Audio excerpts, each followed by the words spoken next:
네, 이번 시간에는 우리 2장 구매 관리에 대해서 이제 한번 배워보도록 하겠습니다. 구매 관리는 여러분들, 우리 앞에서 나왔던 공급망에서 공급망의 핵심 활동이라고 하는 구매, 일단 우리 공급망의 핵심 활동을 한번 적어볼까요? 우리 공급망의 핵심 활동이 바로 뭐냐면, 바로 이제 포스에이징에 관련된 구매, 그 다음에 이제 생산, 그 다음에 이제 유통. 물류 유통 뭐 이런 거겠죠. 이제 그래서 이러한 게 이제 세계적인 저기 뭐야 그 세계 활동이 이제 이 공급망의 가장 기본적인 활동이라고 할 수가 있고 이제 하나 더 추가하자면 이제 이것들이 이제 통합하는 이제 통합에 관련된 것이 이제 중요한 요소가 할 수 있어요. 그래서 구매 생산 뭐 유통 저기 이거에 관련된 것들은 이제 가장 이제 핵심적인 활동이다. 자, 그 중에서 우리가 지금 배우는 이제 구매 관리가 여기에 해당되는 거죠. 당연히 여기에 해당되는 이 구매 활동이다 보니까 당연히 어떻게 됩니까? 우리 공급망을 지금 그리면 A라는 기업이 있다. 그러면 어떻게 돼요?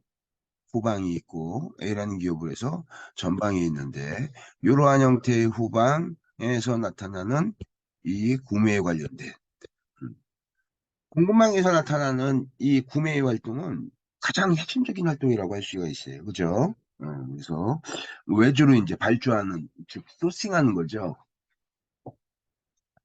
발주 즉 소싱에 관련되어 있는 부분에서 내가 어떻게 이제 공급자로부터 물건을 구매하냐 요거에 관련된 것들이죠. 그래서 기본적으로 어떻게 구매에 대한 정의하고 구매에 대한 역할입니다. 그래서 구매의 역할은 코스트 다운이죠. 이게 그래서 코스트를 다운시키는 것이 굉장히 중요한 구매에서의 이 목적이라고 할 수가 있어요. 그죠? 어. 그래서 그러한 측면에서 이제 이 구매를 코스트를 중심으로 할 거냐 이거에 대해서 이제 나오는데 원가를 다운시키기 위해서 무조건 저렴한 공급자를 찾아가지고 하는 것보다는 전략적 이 구매 활동으로 이제 확장되고 전이되는 형태로 이제 강조하게 되는 거죠. 그래서 전통적인 구매에서의 이제 매뉴얼, 전통적인 이 그 구매 프로세스, 요걸 이제 뭐라고 하냐면 매뉴얼 구매, 이렇게 그런 형태로 이제 이해하면 될 것 같습니다. 메이크 바이하고 이거 요거 이제 BEP에 관련된 거죠. 이거 BEP 수량에 관련된 것들. 내가 만들 거야, 내가 구매할 거야. 이거를 결정하는 거예요. 이거는 어떻게 된다 그랬죠? 전략적 의사결정입니다. 전략적 의사결정. 어, 모든 구매, 내가 인소싱, 메이크, 내가 우리 집에서 직접 만드는 거를 인소싱이라고 하고, 그 다음에 내가 외주에다가 줘가지고, 외부에다가 이제 발주해가지고, 이제, 외부에다 발주해서 소싱하는 거죠. 이건 아웃소싱 하는 거죠. 그죠? 그래서 인소싱과 아웃소싱이 메이크 바이의 문제예요. 이게, 내가 우리 집에서 직접 만들 거야. 그렇지 하면 내가 발주처로부터 내가 구매해 올 거야. 요거의 의사결정이죠. 이거는 내가 할 거야, 그렇지 않으면 외주 줄 거야. 이거를 결정하는 부분에 가장 큰 특징은 코스트 다운 시키는 거 맞아요. 코스트를 낮게 가져가려고 코스트를 다운 시키기 위한 측면에서 이렇게 하는 게 맞는데 무조건 메이크 바이를 어떻게 되냐? 코스트 중심적으로 이해하면 안 됩니다. 그죠? 그래서 이게 바로 뭐냐면 전략적 특성을 좀 이해하는 게. 그래서 핵심적인 능력을 갖고 있는 것은 코스트가 유발되더라도 인소싱 하는 거예요. 인하우스 메이킹을 하는 거고. 그 다음에 어떻게 돼? 반대로 핵심적이지 않은 파트는 자꾸 소싱을 해서 코스트를 다운시키는 거죠. 선택과 집중이라고 해요. 이 메이크 바이에 관련된 것들은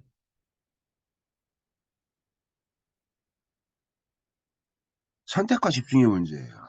내가 어떤 거를 선택하고 어디에다 집중하냐를 이제 이거를 이제 음, 결정하는 부분이기 때문에 코스트도 관련이 있지만 전략적인 그런 의사결정으로 이해해야 된다. 뭐 공급자의 역할과 선정과 수요에 관련된 것들. 이거 이제 이 핵심 키워드가 여기 하나 나오죠. 이게 바로 뭐 공급 기반 감축. 예. 공급 기반 감축. 음. 그다음에 이제 뭐 국제적 구매, 글로벌 발주 뭐 이런 형태의 것들, 구매 조직에 관련된 것들. 이런 것들이 이제 우리가 이제 배우게 될 내용들입니다. 그래서 일반적으로 이제 어.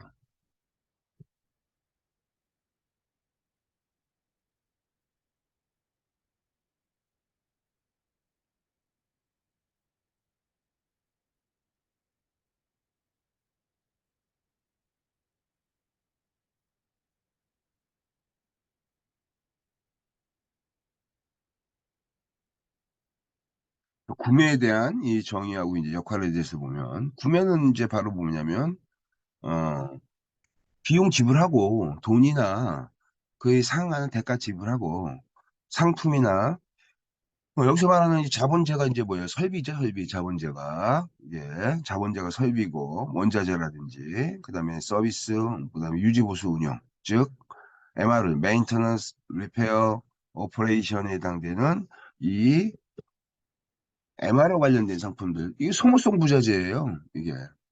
유지보수 운영, MRO라고. MRO 상품이, 이제 MRO 상품 자주 나오죠, SCM에서. 이 MRO의 상품은 바로 뭐냐면, 소모성 자재들. 이게 메인터넌스하고 유지, 그다음에 보수하고 고장난 거 고치고, 그다음에 운영할 때 필요한 유지 보수 운영에 필요한 그런 소모성 부자재. 그래서 예를 들면 이제 뭐 소모성 부자재 같은 것들은 회사에서 가면은 유지 보수 관리할 때 필요한 것들, 뭐 기계를 유지 보수할 때 필요한 거 뭐예요? 뭐 윤활유 같은 것들, 뭐 이렇게 절삭류 같은 것들, 어, 뭐 기계를 깎거나 뭐 이렇게 유지 보수하면서 마모되는 걸 막기 위해서 기름칠을 한다든지 그때 필요한 기름, 윤활유 이거에 해당되는 것이 메인터넌스에 관련되어져 있는 그 이제 소모성 부자재고, 그다음에 고칠 때 필요한 것들, 그냥 다양한 이제 것들이 있죠. 그래서 뭐 운영하거나 고치거나 유지보수 관리할 때 필요한 소모성 자재 같은 것들이 다 품목 같은 것들이 MRO 품목이 됩니다. 예.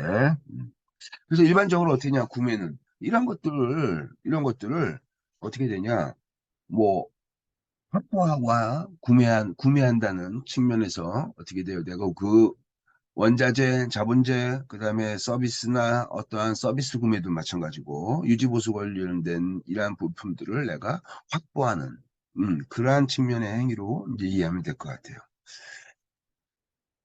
이제 일반적으로 이제 여러분들 뭐 상인이나 뭐 이런 것들은 이제 뭐 다 아는 거고, 요 산업 구매자, 인더스트리얼 바이어에 관련된 것들은 좀 이제 볼 필요가 있어요. 산업 구매자는 바로 뭐냐면 원자재, 서비스, 자본재, MRO를 이제 구매하는 이제 그 B2B 마켓플레이스에서 기업을 대상으로 어떻게 되냐? 이러한 것들, 산업재 관련, B2C가 아니라 B2B 마켓플레이스에서 원자재라든지, 그 다음에 어떤 서비스 용역 구매라든지, 그 다음에 자본재 설비라든지, 이런 소모성 부자재를 이제, 구매하는 그러한 산업 구매자 같은 것들도 여기에 해당되는 거죠. 그래서 일반적으로 구매 활동은 홀세이징 하는 것은 내가 필요한 자원이나 어떠한 설비나 내게 필요한 물품이나 아니면 심지어는 뭐 서비스 용역까지도. 예. 용역이니까 뭐 서비스를 대행해 준다든지 어떠한 서비스를 구매한다든지 그거에 관련된 것들. 그다음에 아까 얘기했던 것처럼 자본재 같은 거 있잖아요. 그런 자본재 같은 것들은 이제 바로 전형적인 이제 설비죠, 설비. 그래서 이거에 관련된 획득에 관련된 그러한 기능들을 이제 구매 기능이라고 이제 보면 될 것 같습니다. 그다음에 이제 이 구매 기능하고 똑같은 말인데 다른 말이 있어요. 그게 바로 뭐냐면 조달입니다, 조달. 이 조달이라고 하는 말은요, 주로 뭐냐면 이 거래 기업의 대상이 이제 기업이 아니라 주로 정부일 때 이제 조달이라는 말을 이제 주로 많이 씁니다. 이게 그래서 똑같이 구매 활동하는 건데 어 이제 공공기관이 이제 물품을 조달하는 거예요. 이게 물품을 그래서 외부에 있는 공공기관이 이제 공급자로부터 물건을 구매하는데 그러한 공공기관일 경우에는 이러한 조달이라는 말을 이제 되게 많이 쓰게 됩니다. 그다음에 이제 공급 관리에 관련된 것들. 공급 관리니까 이제 여러분들 구매, 구매니까 여러분 어떻게 돼요? A라는 기업이 만약에 있다고 칩시다. A라는 기업이 있는데 A라는 기업이 이제 구매할 거야. 구매할 거야. 이렇게 되면 어, 구매하는 거에 관련되어져 있는 게 바로 뭐냐? 공급자죠. 공급자. 이러한 공급자를 어떻게 되냐? 어떻게 관리할 거야? 이게. 공급자뿐만 아니라 공급에 관련된 것들을 다 매니지먼트하는, 매니징하는 그러한 형태의 이 활동을 이제 공급 관리로 보는 거예요. 이게. 그래서 여기는 서플라이어의 문제, 음, 즉, 서플라이어의 수, 뭐, 이런 여러 가지의 이제 그들의 이제 뭐, 예를 들면 공급을 어떻게 관리할 거야. 그래서 수적인 부분, 그다음에 관리의 방법, 평가의 방법 이런 것들을 이제 체계적으로 다 묶어서 이제 1년에 하나의 활동으로 묶어서 이제 뭐 하는 거예요? 공급 관리하는 거죠. 공급자, 공급자의 수, 그다음에 안정적인 공급 기반 이런 것들을 이제 체계적으로 관리하는 이 묶여 있는 활동이 되겠습니다. 그래서 일반적으로 여러분들 이거 앞에서도 얘기했지만 구매를 잘한다는 얘기는 구매가 갖고 있는 본질적 목표를 이룬다는 뜻이에요. 그죠? 그러면 이 전통적인 기본적 구매의 목표는 바로 뭐냐? 이게 바로 이거로 이렇게 이거를 만들어내는 거죠. 최소의 비용으로 어떻게 돼요? 필요한 원자재를 확보하는 거예요. 최소의 비용으로. 이게 그래서 전통적인 기본적으로 전통적이라고 하는 이러한 구매의 목표라는 거는 구매의 본질적인 목표가 어디에 있냐 이걸 얘기하는 겁니다. 그래서 그런 측면에서 본다면 원자재를 확보해 가지고 어떻게 되냐?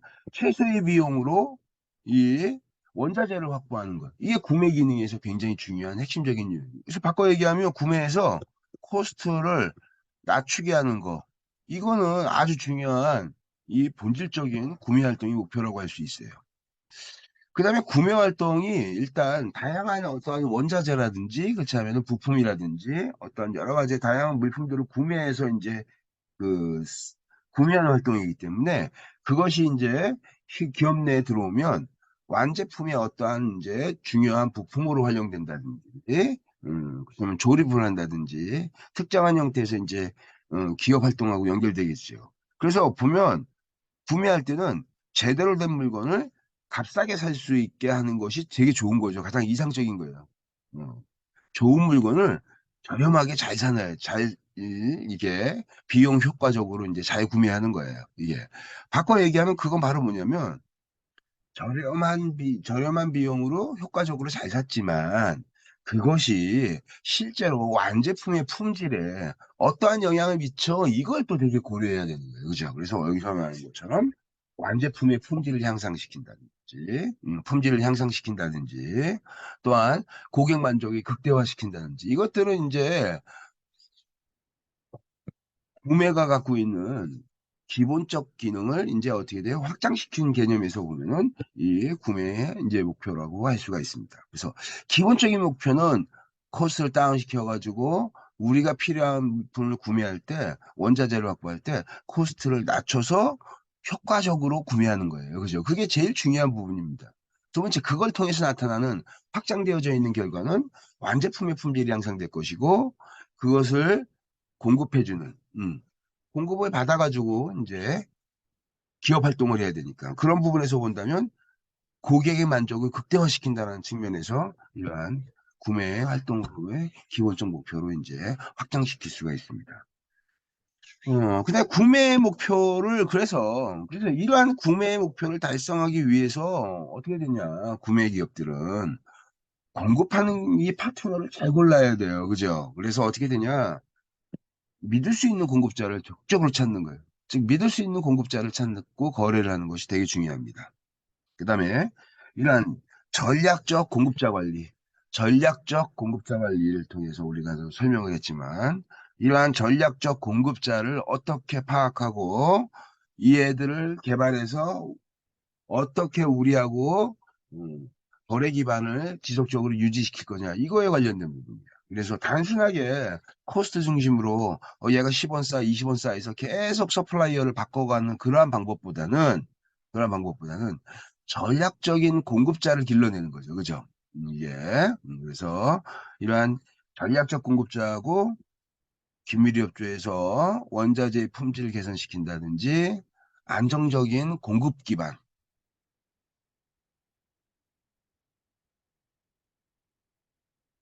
안정적인 공급 기반을 확보한다든지, 그다음에 이제 여기 나온 것처럼 품질을 개선시켜 가지고 공급망에 이러한 차별화되는 그러한 이점을 갖는다든지. 예, 이거에 이제 바로 이제 여기 나오는 전략적 공급자의 역할이죠. 그다음에 또 하나가 바로 뭐냐면 이제 공급자가 단순히 물건을 우리가 공급해 준 역할로 끝나는 것이 아니라 공급자하고 오랜 기간 동안 장기 계약, 신뢰관계, 협업 구조 이런 것들을 만드는 거예요. 이게 그런 것들을 만들어내려면 어떻게 되냐? 제품 설계 과정에다가 반영을 집어넣는 거죠. 이게 그래서 우리가 이제 또 배우게 되는 ESI 같은 것들, 공급자 조기 참여 이거, 그다음에 협력 프로세스 만들고, 그래서 여기 나오는 것처럼 공급자를 현대자동차에 부품을 공급하는 그 공급자를 어떻게 되냐? 우리가 신차 프로젝트에다가 어떻게 돼요? 반영 참여시키는 거예요. 신차 프로젝트니까 아직까지 차가 만들어지지도 않았어. 어. 회사에서 신제품이기 때문에 극비사항, 극비 프로젝트야. 근데 여기다가 공급자의 엔지니어나 공급자가 참여했다는 얘기는 바꿔 얘기하면 어떤 얘기예요, 여러분들? 이게 바꿔 얘기하면. 제품 설계에 반영했기 때문에 당연히 어떻게 돼요? 신뢰하고 믿을 만한, 장기 계약을 하는 그러한 형태의 이제 신뢰할 만한 공급자라고 볼 수 있는 거죠. 그래서 이제 매뉴얼 구매, 이거. 매뉴얼 구매가 이제 전통적 구매 방법을 얘기하는 거예요. 이 전통적 구매 방법을 한번 볼게요. 쫙 해서 봤더니 사용자예요. 생산부서가 됐든, 어떠한 그 유통이 됐든, 이 구매 활동은 그래서 여러분들 뭐하고 연결되냐면, 구매 활동은 생산하고 유통 형태의 이러한 형태로 이제 우리가 연결되죠. 그래서 어떻게 돼요?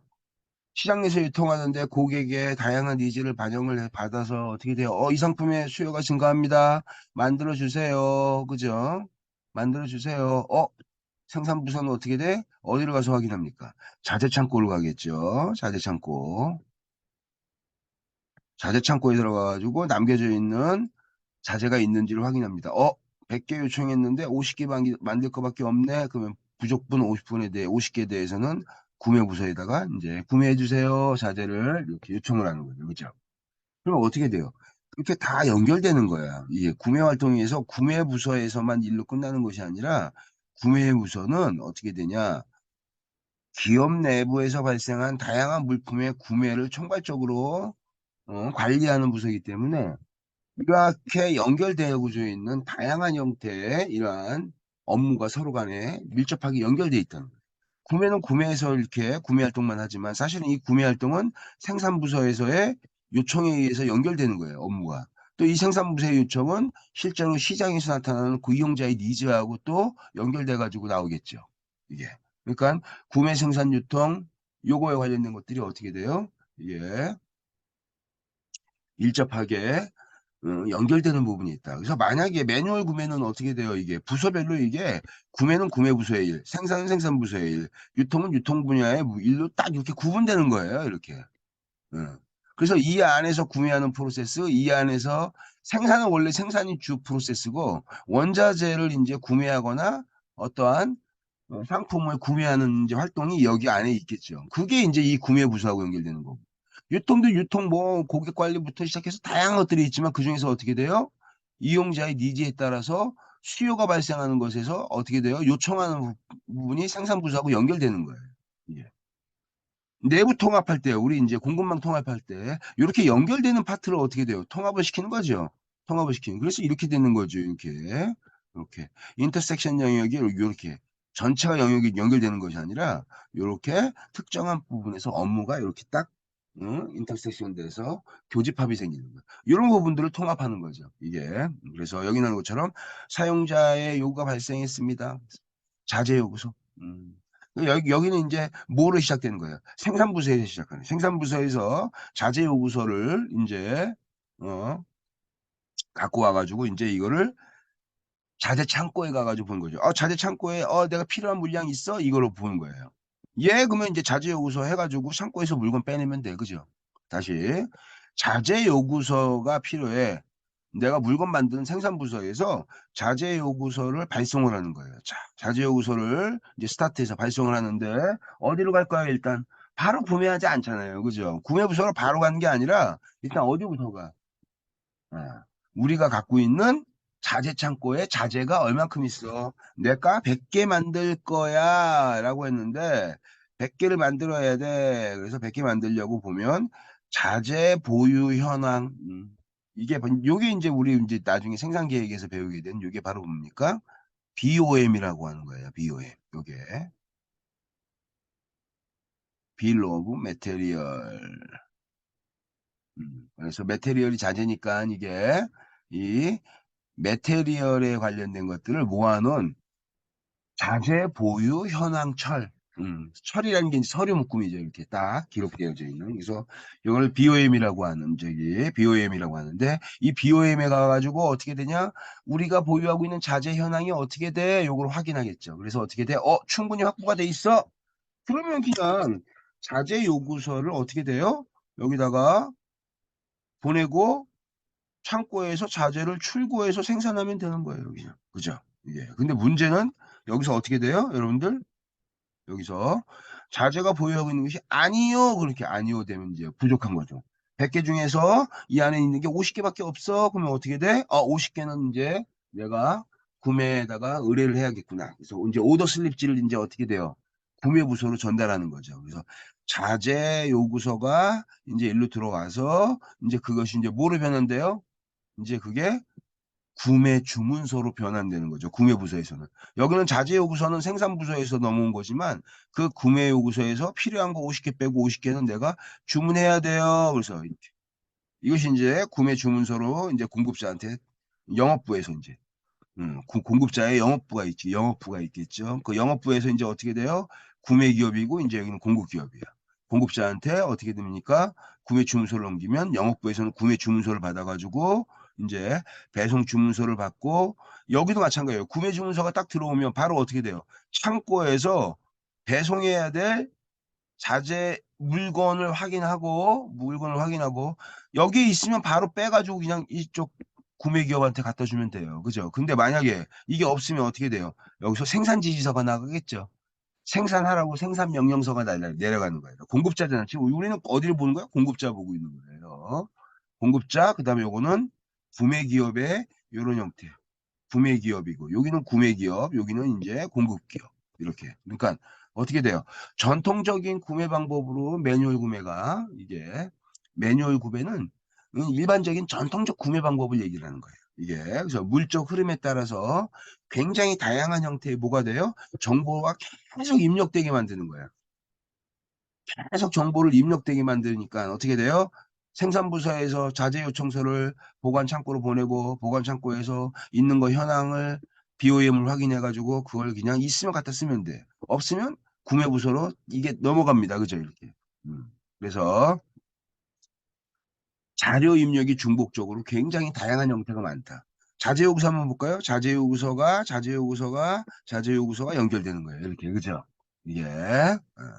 그래서 자료 입력이 중복으로 인해서 발생해 가지고 중간에 어떻게 되냐? 오류의 가능성이 발생할 가능성이 있다라는 거예요. 오류가 발생할 가능성. 오류가 발생할 가능성이 있기 때문에 어때요? 이게 중복 작업이 많다 보니까 서류가 누락되기도 하고 막 빠지기도 하고 막 이래. 그래서 어떻게 돼요? 구매부서에서 깜빡하기도 하고. 특히나 구매부서는 어떤 형태로 구매를 할까요? 여러분들.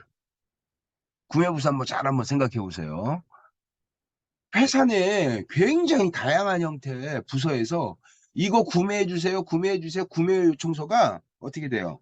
구매 요청에 관련된 것들이 굉장히 다양한 형태로 구매 주문서가 들어올 거예요. 이거 구매해 주세요, 해주세요. 그러면 구매 부서로 수도 없이 많이 들어오는 구매 이 요청서가 있을 거예요. 그러면은 이 구매 담당자는 각각의 수없이 많은 부서에서 들어오는 구매 요청서 처리하다가 아마 진짜 뭐 물건 대신 사주는 사람이 돼버리는 거죠. 그러니까 어떻게 할까요? 일반적으로 구매 요청서를 전통적 매뉴얼 구매에서 할 때는. 어. 우리 인터넷 쇼핑몰에서 물건 구매할 때 3시까지 접수된 건에 한해서 어떻게 한다? 당일 배송해 드리겠습니다. 뭐 당일 배송합니다. 물류 회사로 물품이 전달됩니다. 뭐 이런 뜻이에요, 이게. 이게 당일날 이게 마찬가지예요.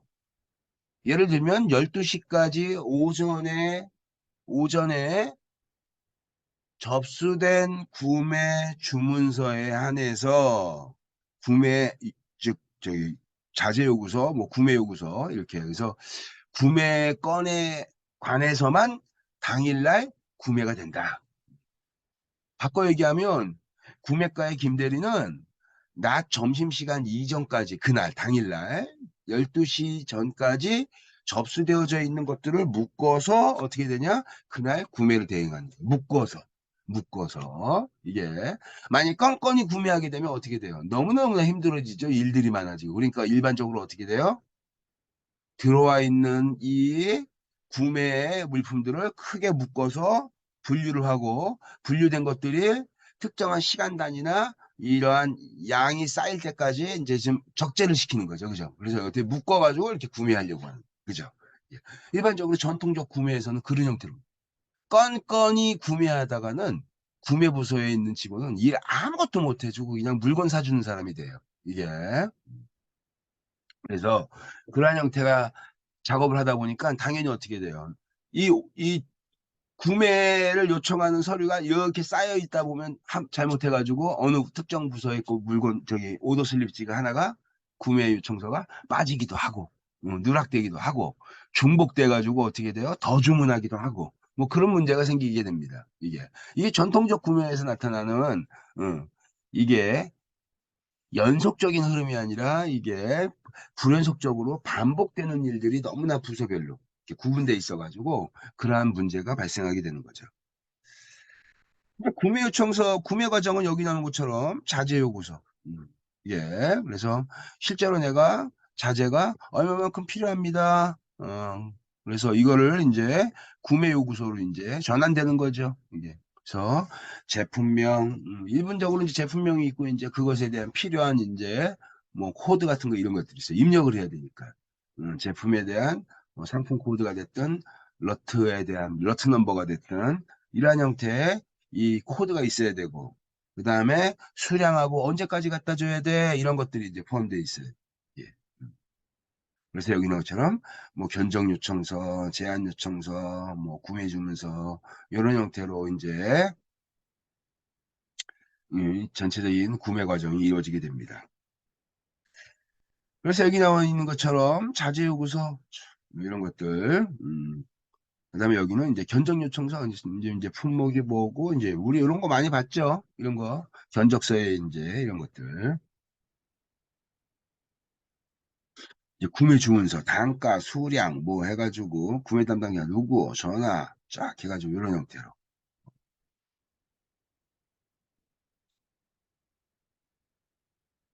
그래서 어찌됐든 구매 기본적인 특징은 이러하다라는 걸 좀 알아두시고 이제 전자조달에 관련된 것들 봅시다. 전자조달 이게 그래서 전자조달에 관련된 것들을 한번 우리 구매 과정에서 이제 앞에서는 이제 일반적인 매뉴얼 구매에 관련된 것들, 전통적인 구매 프로세스의 특징에 대한 것들이 어떻게 되냐? 반복적인 기능 특성 단위로 쪼개져 가지고 일을 하기 때문에 구매 생산 유통이라고 하는 이러한 구성 요소에서 각각의 일들이 반복적으로 일어나다 보니까 뭐 중복되는 건 기본적인 특징인 거고 각각의 똑같은 일을 각각의 세 개의 이런 활동에서 하니까 그다음에 또 하나는 어떻게 돼요? 그런 과정 중에 이제 오류가 발생할 가능성이 커지는 거죠. 그래서 막 누락되기도 하고 이런 문제가 생긴다라는 건 얘기했고 이제 공공기관하고 이제 거래할 때 이제 공급자가 공급기관하고 이제 할 때 공공기관은 어떻게 돼요? 이제 조달하는 거예요. 예. 공공기관에 이제 납품하는 거죠. 공급자 입장에서는 조달한 이제.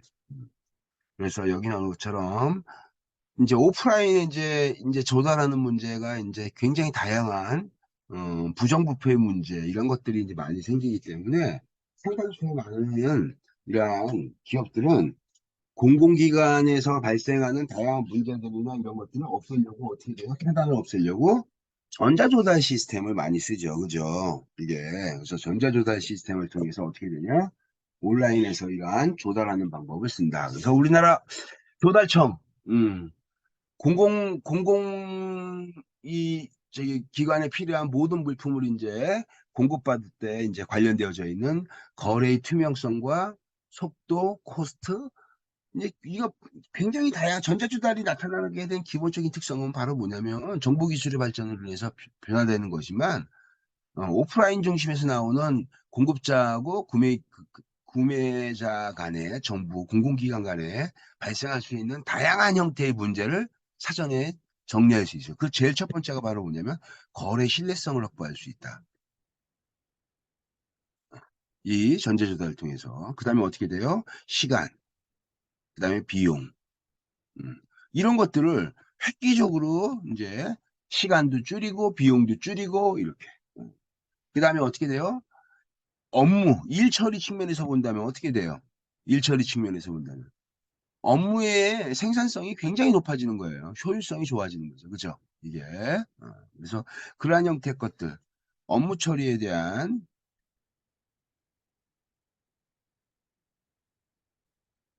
생산성이 높아지게 되는 거예요. 이게. 그 다음에 공급자를 선택할 때 우리 굉장히 피곤하고 힘든 일이라 그랬잖아요. 이게. 근데 그것들을 어떻게 돼요? 온라인상에서 획기적으로 선택해가지고 줄여내갈 수 있죠. 그러니까 일이 굉장히 아주 생산성이 좋아지는 거예요. 그래서 현대조달에서 나온 것처럼 여기에 뭐 자재 필요 부서가 자재 요청서, 자재 요구서를 입력하고 자재 요구서가 구매 부서로 전달되고 구매 담당자가 상대로 입찰을 진행하는 형태. 아, 그래서 여기서 조달이란 말은 일반적으로 이제 공공기관에서 이제 주로 이제 많이 쓰는 그런 형태인데 뭐 저기 온라인상에서 나타나는 기업 간 거래가 다 여기에 해당되는 이러한 측면이라고 보시면 될 것 같습니다. 그래서 어쨌든 여기 나와 있는 이 스텝의 형태로 특징을 보면 어때요? 앞에서 나왔던 것들이 전자 온라인에 문서를 주고받고 기능 요청이 어떻게 돼요? 전자적으로 이제 연결되다 보니까 굉장히 아주 빠른 처리가 되고, 그 다음에 공급자한테 공급자 선정하고 하는 것들도 다 온라인상에서 이루어지고, 그 다음에 빠르게 일 처리가 할 수 있기 때문에 굉장히 전자조달은 업무 처리 측면에서 이점이 많다. 뭐 입찰 진항해 가지고 뭐 최저가 입찰을 하든 여러 가지 기술 평가를 하든 뭐 이런 것들을 통해서 이제 결정되겠죠.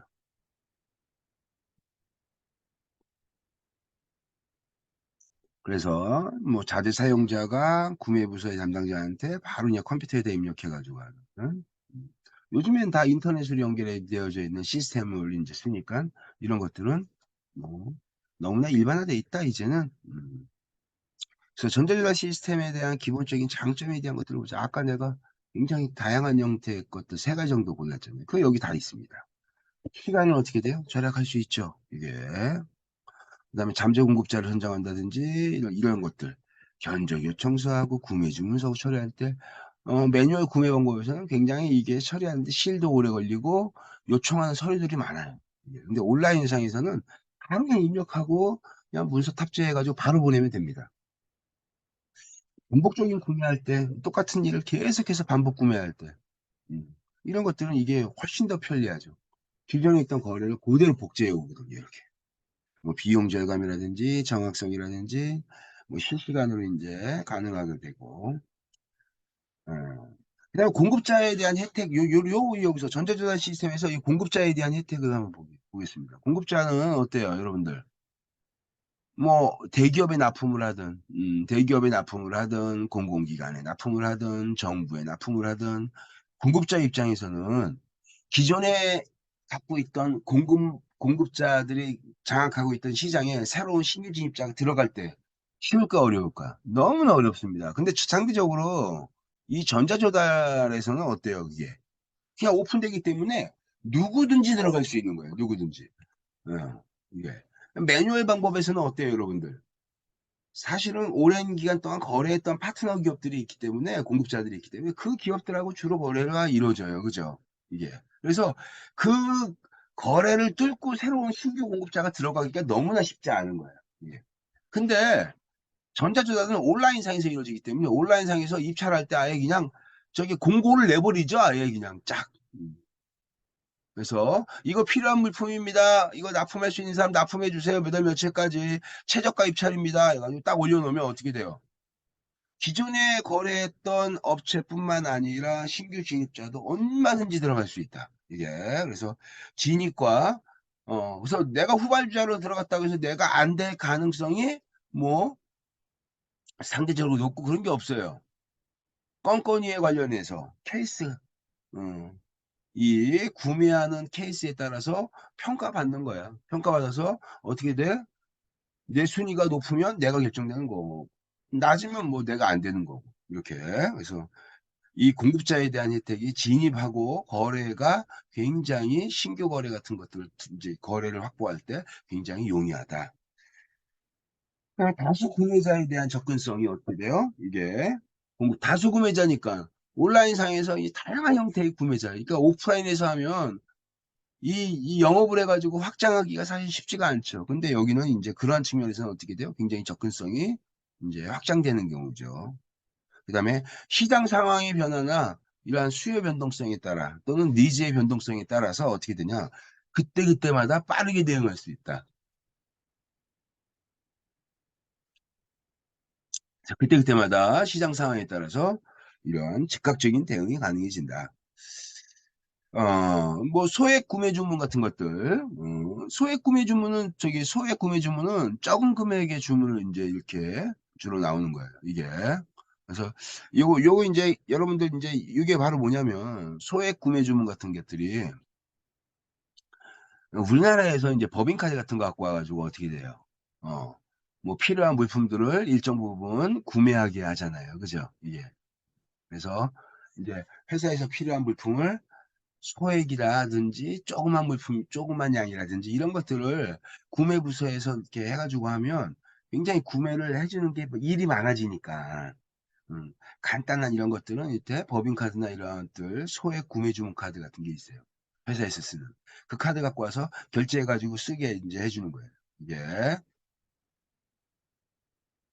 그래서 뭐 요렇게 일반적으로 뭐 저기 우리나라에서도 이런 형태가 이제 직접 법인카드나 이런 구매카드 갖고 이제 뭐 특정한 기간 동안 사무실에 필요한 것들을 구매 부서에다 요청하지 않고 그냥 사소한 것들은 그냥 적당히 구매해서 쓸 수 있도록 그런 형태로 이제 물품을 구입하거나 하는 이제 그런 카드 같은 것들을 쓰게 되죠. 법인카드 이제. 그래서 그런 것들을 소액 주문 카드 같은 것들을 만들어서 그거 갖고 이제 주로 이제 나타나는데 이제 적은 금액을 주문해서 굉장히 자주 하다 보니까 어떻게 돼요? 케이스 건이 굉장히 많아지는 거예요. 이게. 그래서 실제로는 그러한 구매건들을 일일이 어떻게 합니까? 다 확인하죠, 이거. 어떤 걸 비용을 썼고 이것들을 확인을 한다든지 만약에 대기업이라든지 이런 데서 기업 규모에 따라 좀 차이는 있겠지만 대기업 같은 데서 쓰는 것들을 하면 확인할 수가 없어요, 거의. 이게. 양이 엄청나게 이제 특정한 한 달, 두 달 이렇게 모아놓으면 그 양이 엄청나게 많기 때문에 사실은 어떻게 돼요? 이게 관리하는 것 자체가 쉽지 않을 수 있다. 이게.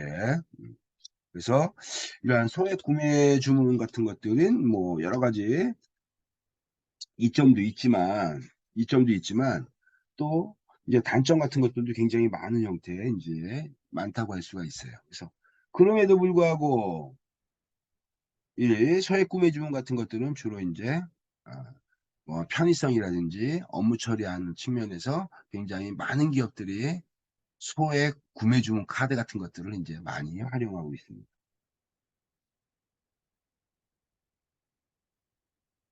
뭐 기업 구매 카드 뭐 거의 이런 거예요. 뭐 조달 신용카드, 구매 카드 뭐 이런 것들이 거의 여기에 해당되는 거죠. 조금 아까 제가 소액 주문의 주문 처리 비용을 최소화시키는 방법이 뭐 이러한 조달 신용카드, 기업 구매 카드 이런 것들을 이용한다. 이런 것들은 좀 넘어가면 될 것 같아요. 크게 뭐 어려운 것들이 없으니까. 조달 의사 결정에서 메이크 바이 인소싱 할 거야. 메이크 내가 인소싱 회사 내에서 인소싱 메이크 하는 거. 그다음에 아웃소싱 하는 거. 음. 메이크 할 거야. 그렇지 하면 내가 바이 할 거야. 이거에 대한 이제 의사 결정이 문제. 이거는 어떤 의사 결정이다? 전략적 의사 결정을 해야 된다. 그래서 메이크 또는 바이에 대한 의사 결정과 관련되어져 있는 것이 바로 이제 기업에서는 전략적 의사결정으로 이걸 결정한다. 무조건 코스트 중심으로 돈이 많이 나가면 아웃소싱, 돈 적게 들어가는 것들은 인소싱 이렇게 해버리면 안 돼요. 그죠? 그래서 전략적 의사결정으로 봐야 된다.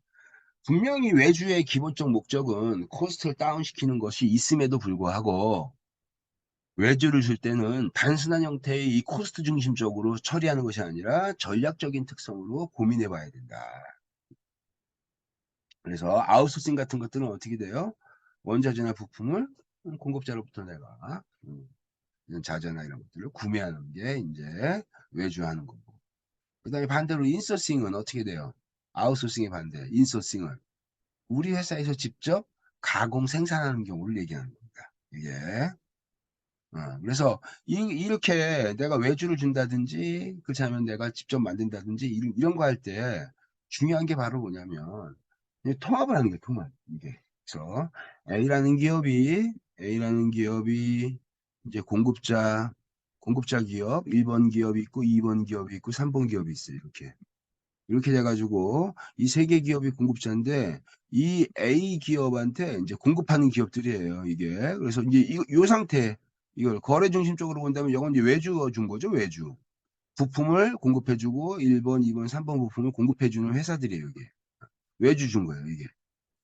근데 이걸 어떻게 되냐? 이게 이렇게 뒤쪽으로 A라는 기업이 1, 2, 3번 기업을 통합하는 경우가 있어요. 이게 수직 계열화 시켜가지고 이 밑에는 또 여기 또 어떻게 돼요? 여기 1, 2, 3, 1, 2, 3 또 여기 또 여러 가지 기업들이 이제 매달려 있겠죠. 그죠? 예. 그래서 1차 타이어드 1, 1차 벤더, 2차 벤더, 3차 벤더 이렇게 나오는 거를 A라는 기업이 이렇게 통합하는 경우가 있어요. 그죠? 지금은 거의 이렇게 이런 문제가 나오지는 않는데 이게 80년대 후반 그 다음에 90년대 이쯤 돼서는 글로벌 기업들이 주로 이렇게 후방을 통합하는 경우가 굉장히 많았어요. 그래서 그 당시에는 어떻게 돼요? 후방을 통합하는 것의 기본적 목적은 바로 뭐예요? 통합하는 것은 수직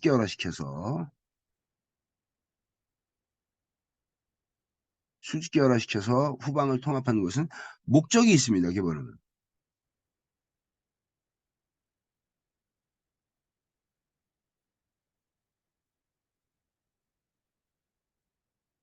안정적인 생산 기반을 확보한다는 측면에서 이 후방을 통합한다는 것은 굉장히 전략적으로 아주 좋은 방법이죠. 그죠?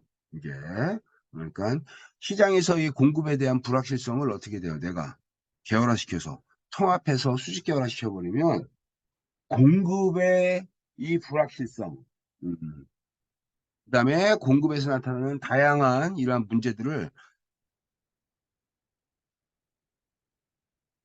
자기가 직접 이제 관리하기 때문에 수직 계열을 통해 가지고 어떻게 되냐 후방을 통합하는 것은 굉장히 큰 이점이 있다. 근데 이거 후방을 통합해 가지고 하니까 어떤 거가 만들어지냐면요. 필요할 때 필요한 양만큼 만드는 것이 아니라 이 A 기업에 필요한 물품들을 지속적으로 요청을 하는 거예요. 그러니까 어떻게 돼요? 생산의 제한, 이 공급업체의 생산 물량이. 음. 대량화되는 거죠. 이게. 그래서 어떻게 되냐? 실질적으로 이론적으로는 A 기업으로 묶여가지고 전체 필요한 물품이나 이런 것들이 대량으로 만들어지게 되고 대량 생산하게 되면서 규모의 경제가 이루어져요. 규모의 경제가 이루어지기 때문에 어떻게 돼요? 단위당 코스트가 떨어지는 것에 대한 이점이 있을 거라고 이제 판단을 많이 합니다. 이거 되게 중요한 거예요. 이게. 수직 계열화의 기본적 목적은 안정적인 생산 기반을 확보하는 것이 중요하지만 안정적인 생산 기반을 확보한다는 얘기는 고정적인 물량으로 대량으로 물건이 만들어지게 만드는 거죠. A기업에 의해서. 이게 밑에 있는 후방 기업들이. 그러니까 안정적인 생산 기반이 됐다는 얘기는 물량이 계속 나오는 거야. 이게. 그래서 생산 물량이 증가로 인한 규모의 경제를 이루게 되는 거죠. 소기업들은 거래를 파트너로 거래할 때는 계약 거래할 때는 100개 주세요. 뭐 200개 주세요. 이렇게 구매하는 방법에서 A기업이 수직 계열화를 해서 통합을 해버리면 어떠한 문제가 어떠한 이점을 이제 고려해서 통합하냐면 규모의 경제를 달성할 수 있는 전체 생산 물량을 통합해가지고 직접 A가 관리하니까. 그래서 규모의 경제가 발생하는데 조건이 있어요. 조건이. 바로 뭐냐면 통합을 통해 가지고 전체 이 생산 비용에 대한 코스트를 다운시킬 수 있다면 규모의 경제가도 가능하다. 이게. 근데 일반적으로 수직 계열화가 안 하는 이유 중에 하나가 바로 뭐냐면 관리 비효율성이 극대화됩니다. 이게. 그래서 최근에는 어떻게 돼요? 통합해가지고 발생하는 다양한 형태의 이러한 코스트 유발 요인들을 다 회피하려고 하죠. 그래서 나오는 게 전략적 공급자, 외부의 이제 서플라이어하고 협력 기반을 자꾸 만들려고 하는 거예요. 이게. 그다음에 이제 전방 통합, 전방하고 후방이니까 전방은 어떻게 돼요? 시장 쪽이네, 고객 쪽이고.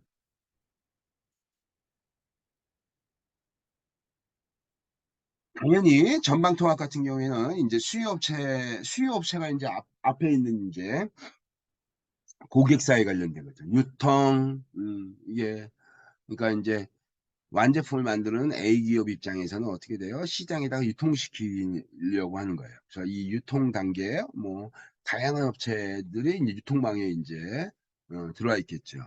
그래서 뭐 예를 들면 뭐 물류, 그다음에 도매상, 소매상, 물류센터, 창고 뭐 이런 여러 가지 것들이 앞에 있어요.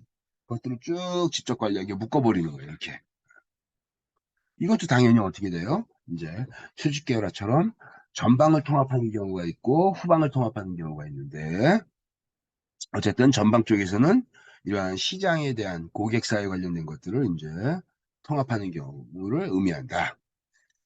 그래서 어쨌든 메이크 바이에 관련된 의사결정 중에서 내가 소싱할 거야. 그러면 수직 계열화 해가지고 내가 이렇게 직접 메이크 할 거야. 이런 거에 관련된 얘기에서 이 후방 통합과 전방 통합에 대한 연구들이 나왔습니다. 그래서 여기 나오는 것처럼 제조업체 A, 제조업체 B, 제조업체 C 쫙 이렇게 나오면 유통업자가 어떻게 돼요? 원료 공급업자한테 이제 수직 통합을 하는 거예요. 전방 통합이고 앞에는 시장 쪽이니까 유통업자가 들어올 거고 후방 통합을 하면 원료 또는 부품에 대한 것들에 이러한 이 공급업자가 되겠죠. 이게 그래서 밑으로 이렇게 묶어버리는 거죠. 이렇게 묶는 거예요. 이렇게 묶어버리는 거죠. 이렇게 묶어버리고 이게 그래서 일로 갈수록 어떻게 돼요? 여기서 굉장히 이제 이 뒤쪽으로 가면 갈수록 어떻게 돼요? 후방 통합인 거고 앞쪽으로 가면 유통 쪽으로 이렇게 쭉 가면 이제 여기가 이제 전방 통합이 되는 거예요. 이게 그래서 수직 계열화 시킨다는 수직적으로 통합한다는 얘기는 전방이냐 후방이냐에 대한 통합에 대한 이러한 특징이 있는 거고 그 다음에 수평적으로 통합하는 경우도 있어요. 수평적으로 이렇게 이쪽으로 가는 거니까 이렇게 전후방이 이렇게 통합되는 반면에 이렇게 해서 어떻게 돼요? 옆으로 이렇게 제조업체들을 이렇게 묶는 경우도 있겠죠. 그죠? 그래서 일반적으로 아까 얘기했던 대로 A기업을 중심으로 했을 때 수평 통합보다 일반적으로 어때요? 수직으로 통합하는 경우가 더 많이 나타나는 케이스가 되겠습니다. 그래서 일반적으로 어떻게 되냐? 이 통합적 전략을 이제 고민해야 될 텐데 내가 후방에 어떠한 업체하고 내가 통합해가지고 협업 프로세스 만들고 조인할 거야. 이런 것들에 대한 고민이 이제 여기서 필요한 거죠. 기업들이 아웃소싱 하는 게 기본적 목적이 뭐예요? 전통적 구매에서 어떻게 돼요? 최소 비용으로 최대 효과를 뽑아내는 거죠. 외주 주는 것도 마찬가지예요. 외주의 기본적 목적은 코스트 다운입니다. 비용을 절감시키는 것을 굉장히 궁극적인 목적으로 해요. 그죠? 이게. 그래서 아까 내가 여러분들한테 메이크 할 거야, 그 다음에 바이 할 거야, 이거에 대한 의사결정이 코스트가 맞긴 한데, 무조건 코스트에 의해서 결정하면 안 된다 그랬죠. 그죠? 이게. 바로 뭐냐면, 전략적 의사결정의 대상이 메이크 바이의 문제이기 때문에. 예. 그래서, 외주를 줄 때 기본적으로 어떠한 형태일 때 외주를 주냐? 이게 이제 바로 뭐냐면, 이제 일반적으로 어떻게 되냐? 비용이 절감되기 때문에, 이게 비용 절감되기 때문에 외주를 주는 것이 이제 자꾸 외주를 선택하게 되는 동인이 되는 거죠. 드라이버가 되는 거예요. 이게. 그래서 비용을 절감시킨다. 비용을. 이거는 뭐 외주의 기본적 목적. 특히 밑에 이제 아까 내가 전략적 의사결정이라고 한 말에 대한 전형적인 특징이 뭐예요? 여기 나오는 거죠. 중요하지 않은 핵심적인 파트가 아닌 보조적 어떠한 이 기능이나 파트에 해당되는 것들은 이렇게 소싱하는 겁니다. 이렇게. 핵심은 끝까지 회사에서 손 안에 쥐고 있겠죠. 그 다음에 우리 회사의 생산 능력이 부족할 때, 우리 회사의 생산 능력이 부족할 때는요, 두 가지예요. 생산 능력이 부족하니까 어떻게 돼요? 내가 생산 능력을 높여야 되는 거예요. 그죠? 다시. 불충분한 이렇게 되는 거예요. 우리가 공급 능력은 공급하는 숫자는 100개밖에 없어. 한 달에. 근데 시장에서의 수요는 어떻게 되냐? 180개가 시장의 수요가 필요해. 80개의 이제 이러한 갭이 생기는 거예요. 이게. 이 80개는 충족을 지금 못 시켜주고 있는 거야. 한 달에 100개씩밖에 못 만들어. 근데 한 달에 180개의 수요가 생겨. 그러면 여기서 생산 능력이 불충분한다는 얘기는 생산 능력을 늘리면 되는 거예요. 생산 능력을 늘리는 방법 중에 직접적인 방법이 있어요. 직접 투자해가지고 늘리는 방법이 있죠. 그죠? 이거는 이제 어디로 가는 거예요? 설비에다 투자하는 거죠. 설비에다. 어떻게 돼요? 생산 라인을 새롭게 하나 확충하면 돼. 직접 투자하는 거네. 그죠? 이거 메이크 하는 거야. 이거. 그 다음에 이제 간접적으로 생산 능력을 확대하는, 확충하는, 생산 능력을 간접적으로 확대하는 방법이 있는데 그게 바로 뭐예요? 외주 주는 거죠. 외주. 그래서 이런 형태로 설비를 라인을 확충해 가지고 설비에다 해 가지고 직접 투자하는 거니까 설비를 늘려서 불충분한 생산 능력을 높이는 방법이 있고 또 하나는 간접적으로 생산 능력을 높이는 방법이 있어요. 그게 바로 뭐예요? 외주 주는 거예요. 이게. 그다음에 제가 이제 이거 저기 뭐 신차 개발할 때 시트 디자인 내가 신차 개발하는데 우리 회사는 시트 디자인을 한 번도 해본 적이 없어. 어, 새로운 신차를 만드는데. 근데 우리한테 여태까지 저기 자동차에 시트를 납품해주는 중소기업이 있어요. 그 중소기업에는 어떠냐? 20년 넘게 자동차 시트 디자인만 해온 회사야. 이게. 그 회사가 잘하겠어. 해본 적이 없는 내가 하는 게 잘하겠어. 그죠? 그 회사가 더 어떻게 돼요? 시트 디자인 잘하겠죠. 그러니까 어떻게 돼요? 전문적인 기업한테 의뢰하는 거야. 아웃소싱 하는 거죠. 전문적인 기업한테. 즉, 우리가 갖고 있는 구매 기업이 어떻게 돼요? 전문성이 결여되고 능력이 안 될 때 그 능력을 전문 기업한테 내가 외주를 주는 거죠. 그죠? 예. 그래서 필요한 기술이나 전문성을 갖추지 못했을 때 어떻게 되냐? 외주를 주는 겁니다. 그 다음에 공급자가 더 나은 기술, 더 나은 공정, 그 다음에 어떻게 돼요? 엔지니어, 숙련공을 확보하고 있고 규모의 경제를 갖고 있을 때 내가 설비 투자해가지고 직접 하는 것보다 어떻게 돼요? 차라리 걔한테 맡기는 게 품질이 훨씬 좋아. 왜?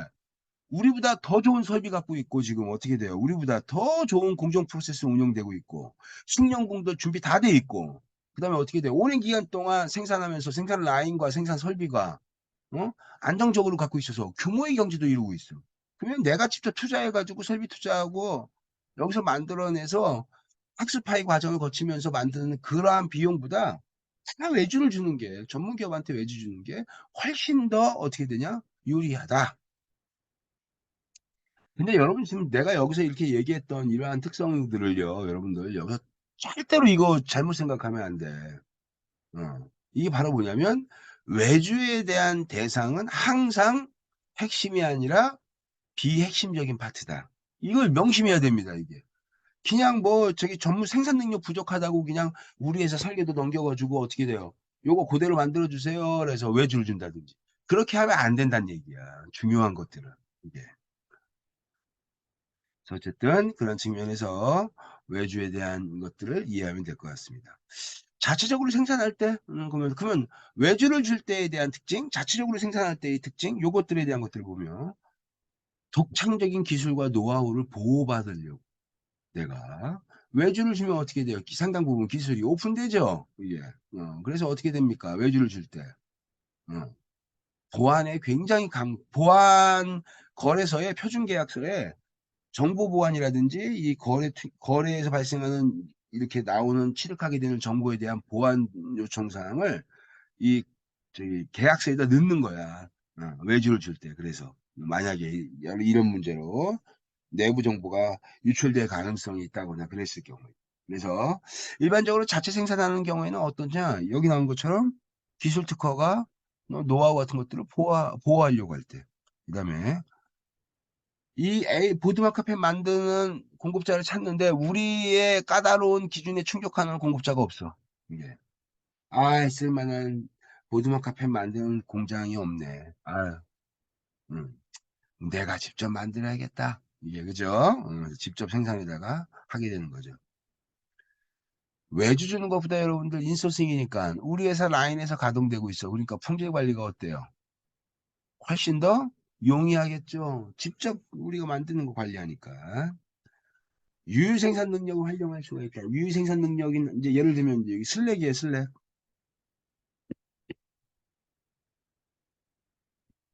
슬랙이죠, 슬랙. 이게 슬랙. 내가 시간당 최대 100개씩 만들 수 있어요, 우리는. 근데 지금 우리는 어떻게 돼요? 70개밖에 못 만들어. 이게 지금 어떻게 돼요? 30%가 뭐가 갖고 있는 거예요? 슬랙, 여유가 갖고 있는 거네요. 유유, 놀고 있는 능력. 100개 만들면 되잖아요. 70개 안 만들고. 그죠? 이게.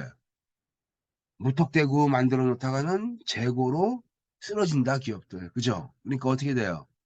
얘가 100개 만들 수 있는데 70개밖에 안 만드는 이유는 시장의 수요에 맞추는 거예요. 공급자의 능력을. 그러니까 당연히 어떻게 돼요? 시장의 수요가 적기 때문에 70%만 가동하고 있는 거야. 이게. 그래서 슬랙이 30% 남을 때 어떻게 되냐? 그 설비의 유유 능력을 이용을 해서 내가 어떻게 돼? 자체적으로 생산할 수 있다면 생산하면 되죠. 그죠? 이게 저 유유 생산 능력 이용하는 것들. 리드타임 수송 창고비의 통제가 훨씬 더 용이할 수 있다. 이게 어디서 할 때? 인소싱 할 때. 비용 절감 효과 봅시다. 이게 자체 생산인 경우가 비용 절감인 경우가 거의 없어요. 이게 그죠? 일반적으로 왜? 자체 생산하면은 설비를 운영해야 되는데 고정비가 들어가게 되고 그다음에 어떻게 돼요? 그 가동하고 운영하면서 실제로 돈이 많이 들기 때문에 실제로 어떻게 되냐? 비용 절감이 되려면 생산할 때 생산의 이 수요량이 굉장히 거대해 가지고 어떻게 되는 거예요? 규모의 경제를 이루어야지만 단당 코스트를 다운시키면서 비용 절감의 효과를 나타낼 수가 있다. 그러한 측면에서 이제 이 구매 활동에 대한 특징을 이해하면 될 것 같아요. BP 분석, BP 이거 1차 함수로 가정한다. 자, 그래서 이거 어떤 거예요? 이게 내가 메이크 할 거야, 바이 할 거야, 인소싱 할 거야, 아웃소싱 할 거야. 자, 그래서 여기 고정비, 변동비. 이 변동비라는 걸 뭐로 보는 거예요? 단위당 변동비로 보는 거죠. 단위당 변동비. 이게. 그래서 내가 샀더니 설비 투자가 어떻게 돼요? 10억이 들어갔어. 10억의 설비 투자 고정비로. 10억 들어갔는데 이 10억 들어가가지고 대량 생산해서 만들게 되면 어떻게 되냐? 한 단위 가격이 5천 원이에요. 5천 원. 이렇게. 5천 원. 근데 만약에 내가 이거를 설비 투자하지 않고 외주를 줘버리면 어떻게 되냐? 어떻게 되냐? 우리는 8천만 원만 고정비가 8천만 원 정도의 고정비가 나갈 거고 최소화되는 거죠. 이게. 그다음에 단위당 변동비는 어떻게 돼요? 얘는 3만 2천 원이 되더라. 이렇게. 자. 그럼 1차 함수를 바꾸는 거예요, 요거. 요 메이크 봅시다. Y 메이크 얘는 어떻게 되냐? 5000X에 요거 10억 이렇게 되겠네요. 그러면 Y인데 바이야. 얘는 어떻게 돼? 요거네. 이렇게 32,000원 X 더하기 여기 8천만 원. 8천만 원 이렇게. 이런 형태로. 그래서 요걸 그림으로 그리면 어떻게 될까? 그림까지 한번 그려봅시다. 이거 우리 수업 시간에 하긴 했지만. 어, 저희 편이 8천이네. 8천만 원. 여기는 10억이네. 이렇게 쫙. 32,000원이고 5만 원이 5천 원이니까 어떤 게 기울기가 높아요? 얘가 기울기가 높네. 그러니까 이렇게 갈 거고. 5천 낮네. 이렇게 갈 거고. 두 교점에서 만나는 여기 수량 Q. 이걸 뭐라 그래요? 요 Q를 얘를 BP 수량. BP의 즉 손익분기점 수량이 이렇게 되는 거죠. 여기에 수요량을 기준 예를 들면 이 Q가 3,000개라고 합시다. 3,000개. 그러면 3,000개보다 많게 되면 어떻게 돼요? 이게 바이죠? 이게 바이. 이게 뭐예요? 이게 메이크죠? 그럼 어떻게 돼요? 3,000개보다 직접 어떻게 되는 거예요? 아니, 거꾸로 얘기했네. 어, 요게 메이크고 요게 바이죠? 음, 이렇게 되니까 어떻게 돼요? 3,000개 이상이 넘어가 버리면 우리 회사에서 인소싱 직접 만들어야 돼. 그게 훨씬 유리해. 비용이 밑에 있잖아. 이게 3,000개 이상부터는 얘가 유리. 3,000개보다 시장의 수요가 작으면 어떻게 돼요? 바이가 유리. 이렇게 되겠죠. 그죠? 예. 그래서 이런 것들은 쉽게 여러분들 우리 수업 시간이 되기 때문에 크게 어렵지 않다. 이거 책에나 여기 나와 있는 방법 보지 마시고 어떻게 되냐? 내가 알려준 방법대로 푸시면 됩니다. 그죠? 손익분기점에서 뭐 또 다른 아유 그래도 여러분 내가 저기 해줘야겠지. 그죠? 봅시다 우리 자체 생산과 외주에 관련된 것들 뭐 연간 수요가 15,000개가 있을 때 이 수요에 충족하기 위해서 외주로 할 거야 나 자체 생산할 거야 이거를 결정하는 부분이에요 그죠 그러니까 고정비하고 변동비입니다 그죠 고정비하고 변동비 자체 생산일 때 요걸 그래프로 그리면 어떻게 돼요 Y는 요 메이크 합시다 메이크 Y는 어떻게 되냐 5X의 절편이 25,000 그렇죠. 그 다음에 외주를 주는 거 봅시다. 외주, 이제 이게 아웃소싱 하는 거예요. 예, 아웃소싱 하는 거. 이건 7x에 어떻게 되냐? 500이 되겠습니다. 이렇게 500. 두 직선이 만나는 이 그래프를 그리면 이렇게 되겠죠. 그래프를 그리면 500. 그 다음에 쭉 올라가서 25,000. 저 500의 기울기는 7 이렇게. 얘의 기울기는 이렇게. 그래서 두 선이 만나는 교점. 요 수량 Q. 이게 Q죠, Q. 음. 요거를 기준으로 올라가면 시장의 수요가 올라가면 얘가 유리. 요거를 기준으로 내려가면 얘가 유리. 이렇게. 음?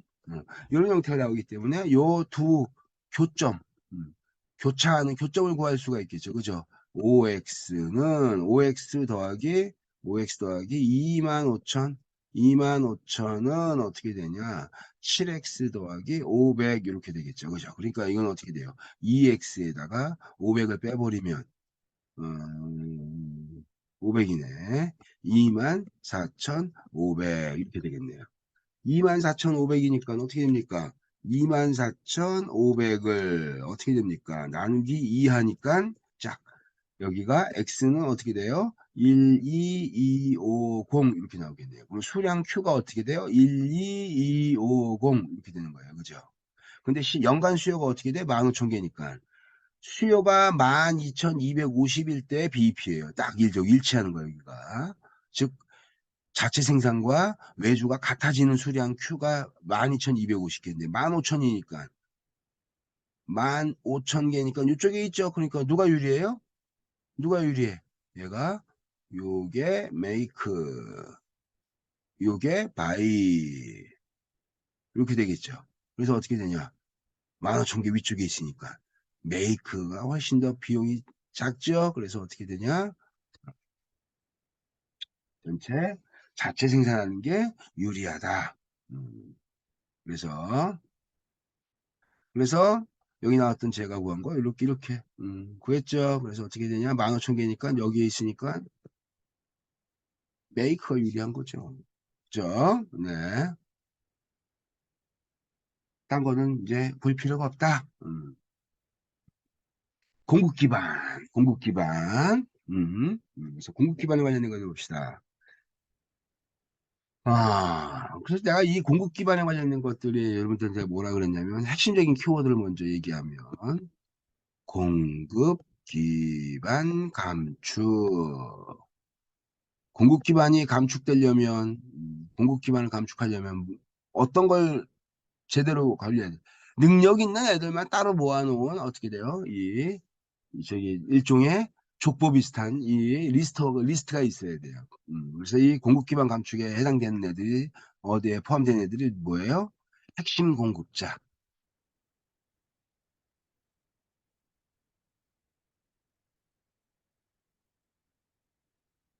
키 서플라이어가 되겠죠. 그죠? 이게. 그래서 여기 나오는 공급 기반에 대한 것도 봅시다. 공급해주는, 우리 회사에 공급해주는 공급자 목록. 이게 공급 기반이에요. 그죠? 공급자 목록. 우리 회사 공급자 기반 봤더니, 공급 기반을 봤더니, 물품을 공급해주는 거래 기업이 어떻게 돼요? 100개씩 돼. 어. 그 100개를 관리하려고 하면 이제 너무나 이제 힘든 거죠. 일반적인 목록을. 이게. 그래서 어떻게 되냐, 일반적으로. 공급자를 평가해서 능력 있는 상위에 뭐 10개만 갖고 운영한다든지 이게 상위에 한 30개 정도만 관리해가지고 운영한다든지 이런 것들이 뭐 해야 돼? 이 공급 기반에서 공급 기반을 감축시키면서 구매 구매 담당자의 업무를 확 줄여줄 수 있죠. 그죠? 예.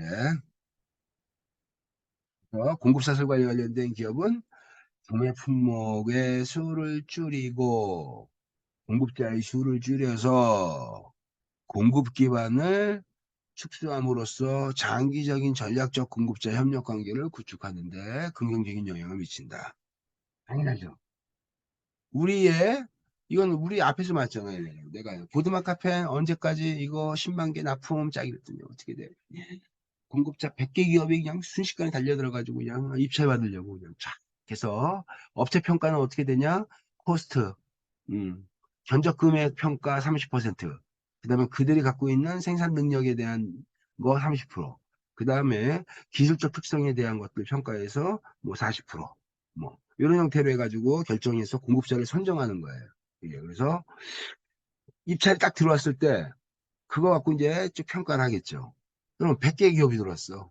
100개 평가하려면 사람 아주 그냥 너무너무 힘들겠죠. 그죠? 구매 담당자들이.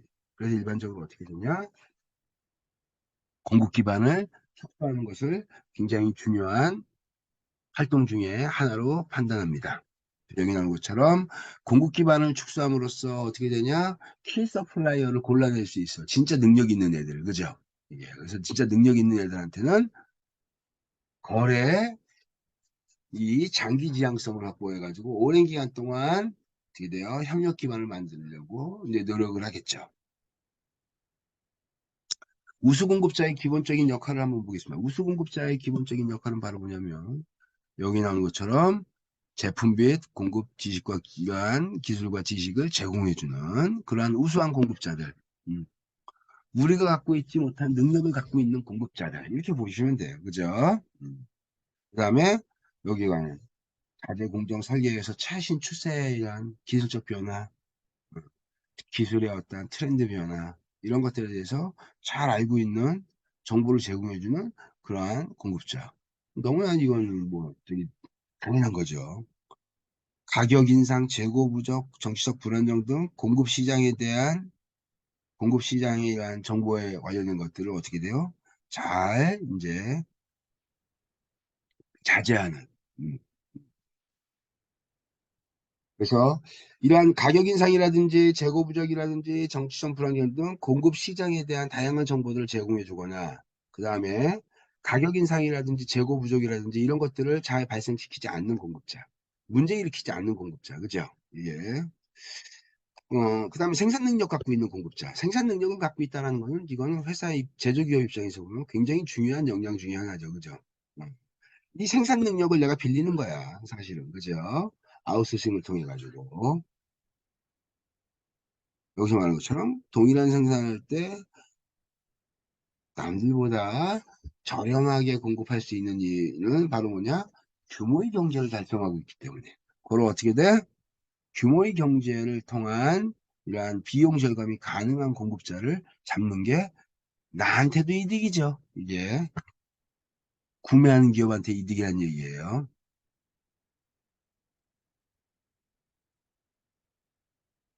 그래서 여러분들 여기 나온 것처럼 공급자 선정은 이제 이거는 공급망에서 여러분들 우리 공급망을 한번 다시 한번 그리면 A라는 기업이 이렇게 있고 후방이에요. 그다음에 여기는 전방입니다. 여기 전방. 어떤 공급자를 선택해서 우리하고 거래를 계속해서 유지시킬 거야. 이거 찾는 거 되게 중요해요. 이제 바꿔 얘기하면 구매에서 구매 이 구매 행위의 대상이 되는 직접적인 대상이 되는 어떠한 공급자를 선정하고 이 사람들하고 누구하고 길게 일할 거야, 협력 기반을 만들 거야, 파트너십을 가질 거야, 이거를 결정하는 거는 공급사슬에서 공급사슬의 가장 본질적인 핵심적인 기능 중에 하나라고 볼 수 있는 거예요. 이게 만약에 무너져 버리면 어떻게 돼요? 전반적으로 공급망이 밸류 체인으로서 가치 사슬로서의 역할을 하지 못하게 되는 겁니다. 이게. 그래서 공급자 선정은 사실 공급망에서 너무나 중요하다. 공급자 선정 문제가 너무나 중요하기 때문에 공급자 선정은 신중하게 기업의 전략적인 이러한 특성을 고려해서 우리가 이 공급자를 선정해야 된다. 그래서 여러분들 공급자 선정에 관련된 부분에서 이 선정 기준 같은 것들을 이제 쭉 해서 보면 우리 내가 여러분들 이거 우리 앞에서도 이런 얘기 많이 했어요. 공급자를 선정하는데 어떻게 되냐?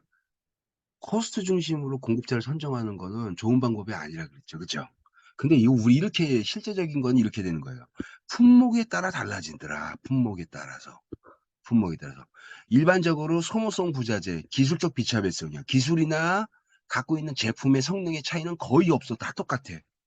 A 기업이 오든 B 기업이 오든 C 기업이 오든 D 기업이 오든 각각이 만들어내는 제품의 기술적 비차별성이야. 뭐만 차별적인 거야? 코스트. 이럴 때는 이런 품목은 어떻게 돼요?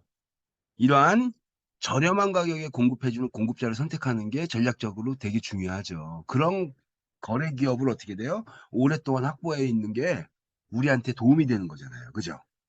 즉, 바꿔 얘기하면 공급자를 선정할 때 무조건 코스트 중심으로만 결정하면 안 된다는 거예요. 지금 이게. 그래서 그걸 정하는 것들이 바로 뭐냐면 이 공급자가 공급하는 품목의 특성에 따라 달라져요.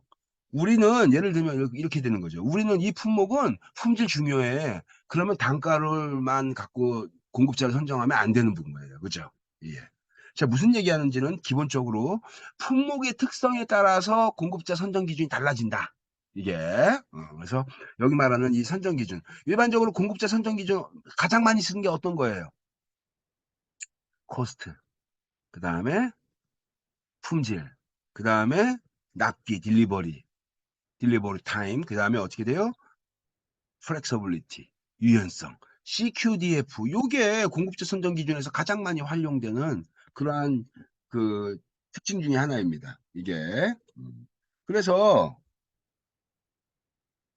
공급자 선정 기준이 이렇게 CQDF로 나오는 거는 품목에 따라서 어떤 거를 우선순위를 줄 거야 이렇게 보는 거죠. 그래서 예를 들면 일반적으로 기술적 비차별성이 있는 것들은 어떻게 돼요? 코스트 중심으로 하고 그 다음에 약간 기술적 특성도 고려해야 된다. 그러면 코스트 0.3, 품질 0.4, 납기 뭐 0.2, 유연성 0.1 뭐 이런 형태로 이렇게 비중을 좀 조정을 해서 전체 총점 평가를 해가지고 공급자를 선정하는 거 쓴다든지 이런 형태가 되겠죠. 그래서 공급자 선정 같은 것들을 할 때 주로 이제 보는 것들을 보겠습니다. 여기서 보면은 제품하고 공정 기술에 관련된 것들이에요. 제품이 갖고 있는 품목, 그다음에 공정 기술이 어때? 왜 그러냐면 여러분들 공급자 선정해가지고 온라인상으로 딱 결정됐어. 기술 평가해가지고 기술 평가, 견적가, 가격 평가, 그다음에 기술 평가, 이런 것들을 합산해 가지고 순위가 높은 애를 내가 딱 공급자로 인제 결정을 했습니다. 딱 결정했으면 이제 어떻게 돼요, 우리? 물품 받아야 되는데 그 회사가 진짜 신뢰하고 믿을 만한 회사인지 서류상으로는 다 확인됐어. 근데 실제로 확인해야 되잖아요. 그죠? 그러면 어떻게 됩니까? 구매부서에서 구매 담당자가 실질적으로 어디로 가요? 회사로 찾아갑니다. 그죠? 회사를 찾아가서 생산 설비 확인해요. 생산 설비가 얼마큼 돼 있어? 어, 생산 설비가 확보돼 있구나. 그다음에 물건 만들어 놓은 거 샘플 갖고 와 가지고 이제 품질 테스트 해 봅니다. 거기서 직접. 그리고 이거 품질 우리가 나온 거하고 좀 다른데 이거 다 다른 거 뭐 또 갖고 와 보세요. 테스트하고. 이런 것들이 실질적으로 이루어지는 거예요. 그래서 여기서 말한 것처럼 제품에 대한 특성, 공정 기술에 대해서 어떻게 물건 만들고 있는지 직접 확인하는 과정이 필요해요. 그리고 실제로 확인도 하고. 실제로 그래서 이거 확인 안 하면 어떻게 됩니까? 생산 설비를 갖고 있지 않는 기업이 공급사가 입찰을 따내죠. 그죠? 가격 그 거래가 형성이 됩니다. 그래서 오더를 받으면 그 오더 받은 거 갖고 어떻게 돼요? 재하청을 줘 버리죠. 공급자가 자기가 생산 설비가 없기 때문에 재하청을 또 줍니다.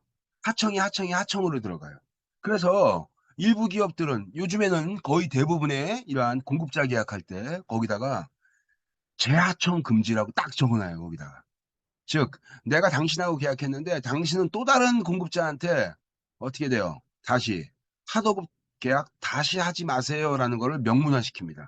이랬을 때는 위약금 페널티를 인제 거기다 명시하죠. 이게.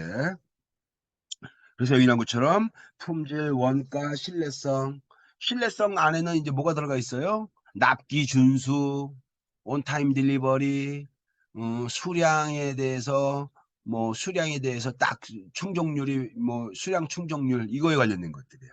그래서 여기 신뢰성 안에는 납기라든지 유연성 이런 것들이 다 포함되어져 있는 개념. 이렇게.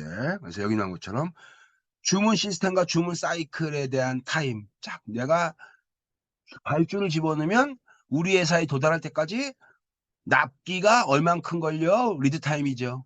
리드 타임이죠, 이게. 발주의 리드 타임이에요. 내가 발주하는 겁니다. 소싱 업체한테. 즉 어떻게 돼요? 공급자한테 보드마카펜 10만 개 사다 주세요. 10만 개 갖다 주세요. 하고 오더가 딱 들어가면 그 오더가 접수가 돼서 우리 회사에 10만 개 올 때까지 리드 타임이 얼만큼 걸려? 이거 되게 중요한 겁니다. 짧으면 짧을수록 좋죠. 10일짜리보다 5일짜리가 불확실성이 5일로 줄는 거야. 5일짜리보다 3일이 훨씬 더 불확실성이 줄고 발주의 리드 타임이 10일일 때보다 5일일 때 불확실성이 준다는 얘기는 그거에 관련되어져 있는 재고량도 10일치 재고에서 5일치로 주는 거예요. 5일치 재고에서 리드 타임이 3일인 업체로 결정하면 리드 타임이 3일로 인해서 보유 재고량은 3일치로 줄어드는 거죠. 그죠?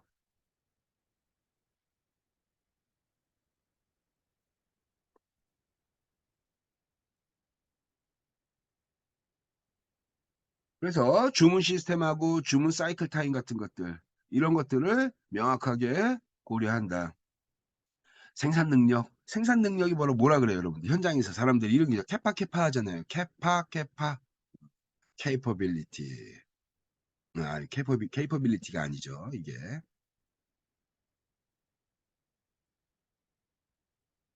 capacity. 이거 캐파. 그래서 요거 capacity에 관련된 것들이 생산 능력이에요. 연간 생산 능력이 어떻게 돼? 월 생산 몇 대까지 할 수 있어? 이게 굉장히 중요한 뭐의 문제예요? 납기의 문제죠. 납기 수량, 유연성 여기하고 연결된 부분입니다. 음.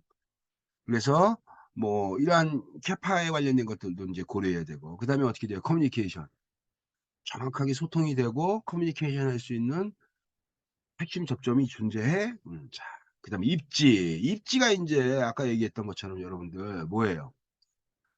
발주에서 리드 타임 할 때 굉장히 중요한 부분이에요. 어디에다가 서플라이어를 입지하는 거를 고르냐. 그래서 우리 수업 시간에 대해 듣는 포커스 팩토리, 초점 공장, 전문화된 공장. 이런 공장들은 A 기업이 소통하면 예를 들면 여기 울산이야. 울산에 이제 A 기업이 이제 존재하고 있어. 그러면 서플라이어가 천안, 대전, 서울, 수원, 안산 이런 데 있는 애들이 오고 가고 하는 시간보다 울산 안에 이 A 기업 주변에 이렇게 둘러싸고 있게 만들죠. 공급자들요. 그죠?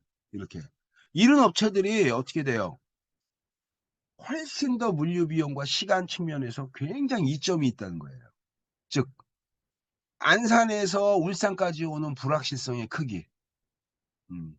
그다음에 울산 내에서 우리 회사 정문 앞에 있는 서플라이어의 입지로 인해서 오는 이러한 불확실성의 크기. 어떤 게 더 줄겠어요? 우리 회사 앞에 있는 애. 이게 그래서 실제로는 어떻게 되냐? 이러한 입지에 관련된 것들. 리드 타임 이거 관련이 있는 거고 입지. 그다음에 이 공급자가 제공해 주는 다양한 서비스라든지 그다음에 인제 여러 가지 이러한 역량. 어쨌든 구매 기업 입장에서는 공급자한테 어때요? 고객이잖아요. 그죠? 고객사죠, 고객사. 구매 기업은 공급자한테 고객사예요. 그 고객사한테 어떠한 서비스를 제공하냐? 이런 것들도 다 포함되겠죠.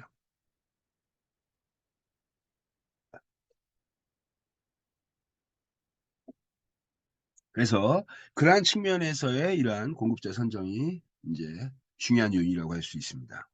공급자의 수, 공급자 선정 문제 됐죠. 공급자 선정에서 이제 공급자 이제 선정할 때 여기서 이제 평가하잖아요. 그죠? 저 평가하는 게 이제 인증제도 같은 거 있죠. 다시 한번 우리 앞으로 갑시다. 공급자 선정할 때 이 공급자 선정의 문제는 어떻게 되냐? 얘는 평가의 문제하고 연결돼 있고, 그죠?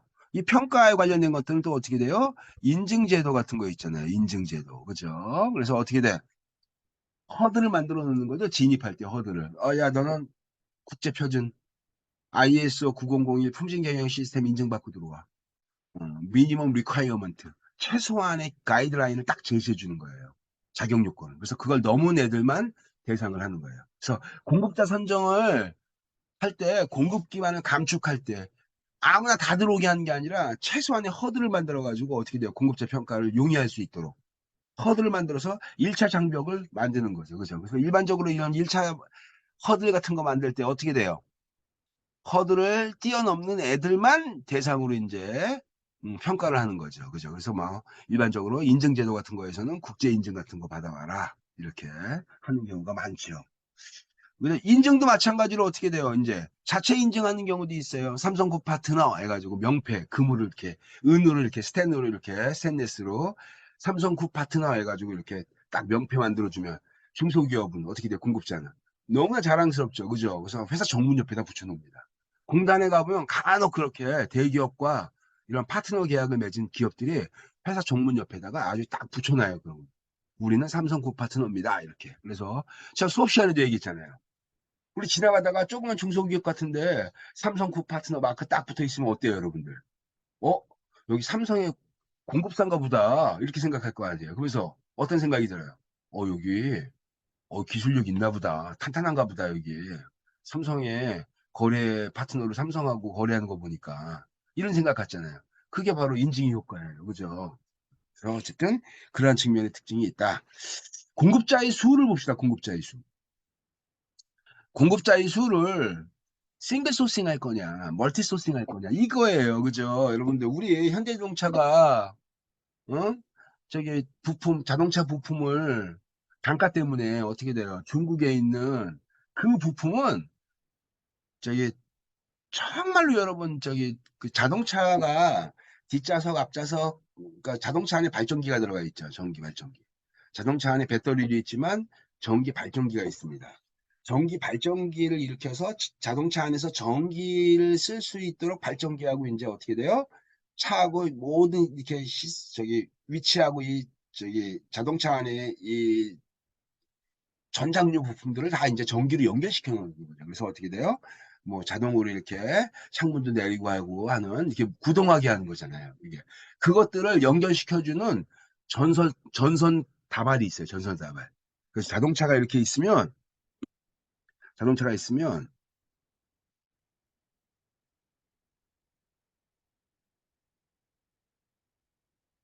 자동차가 있으면 자동차 발전기는 여기 엔진룸에 있잖아요. 그죠? 그래서 엔진룸에서 발전을 일으켜서 이것들을 뒷좌석이든 앞좌석이든 조수석이든 뭐든 다 전기를 쓸 수 있게 이렇게 쓸 수 있게 만들어 놓기 위해서 엔진룸에서 나오는 이 발전기에서 있는 전기를 전선 다발이 있어요. 전선 다발. 전설 다발을 쭉 끌어올려 가지고 여기다 다 연결시켜 놓는 거예요. 이렇게. 차체 안에다가 이렇게. 전장용 부품이죠. 다 전기가 통할 수 있게. 이것이 자동차에 지붕 있죠. 지붕. 지붕 위쪽으로 전선 다발이 올라가 가지고 전체랑 다 연결되는 거예요. 이게. 밑으로도 연결되죠. 밑으로도 연결돼. 밑 위에 맨 이렇게 밑에 하부 쪽으로도 이게. 그래서 이 전선 다발이 있는데 이거는요. 그냥 전선 다발 뭉치예요. 이게. 그래서 특별한 기술력이 필요 없어요. 우리나라보다 중국이 훨씬 코스트가 싸고 품질에 대해서도 어떻게 돼요? 비차별적이기 때문에 중국 업체랑 계약을 맺었는데 그다음에 싱글 소싱이었어요. 싱글 소싱. 이게.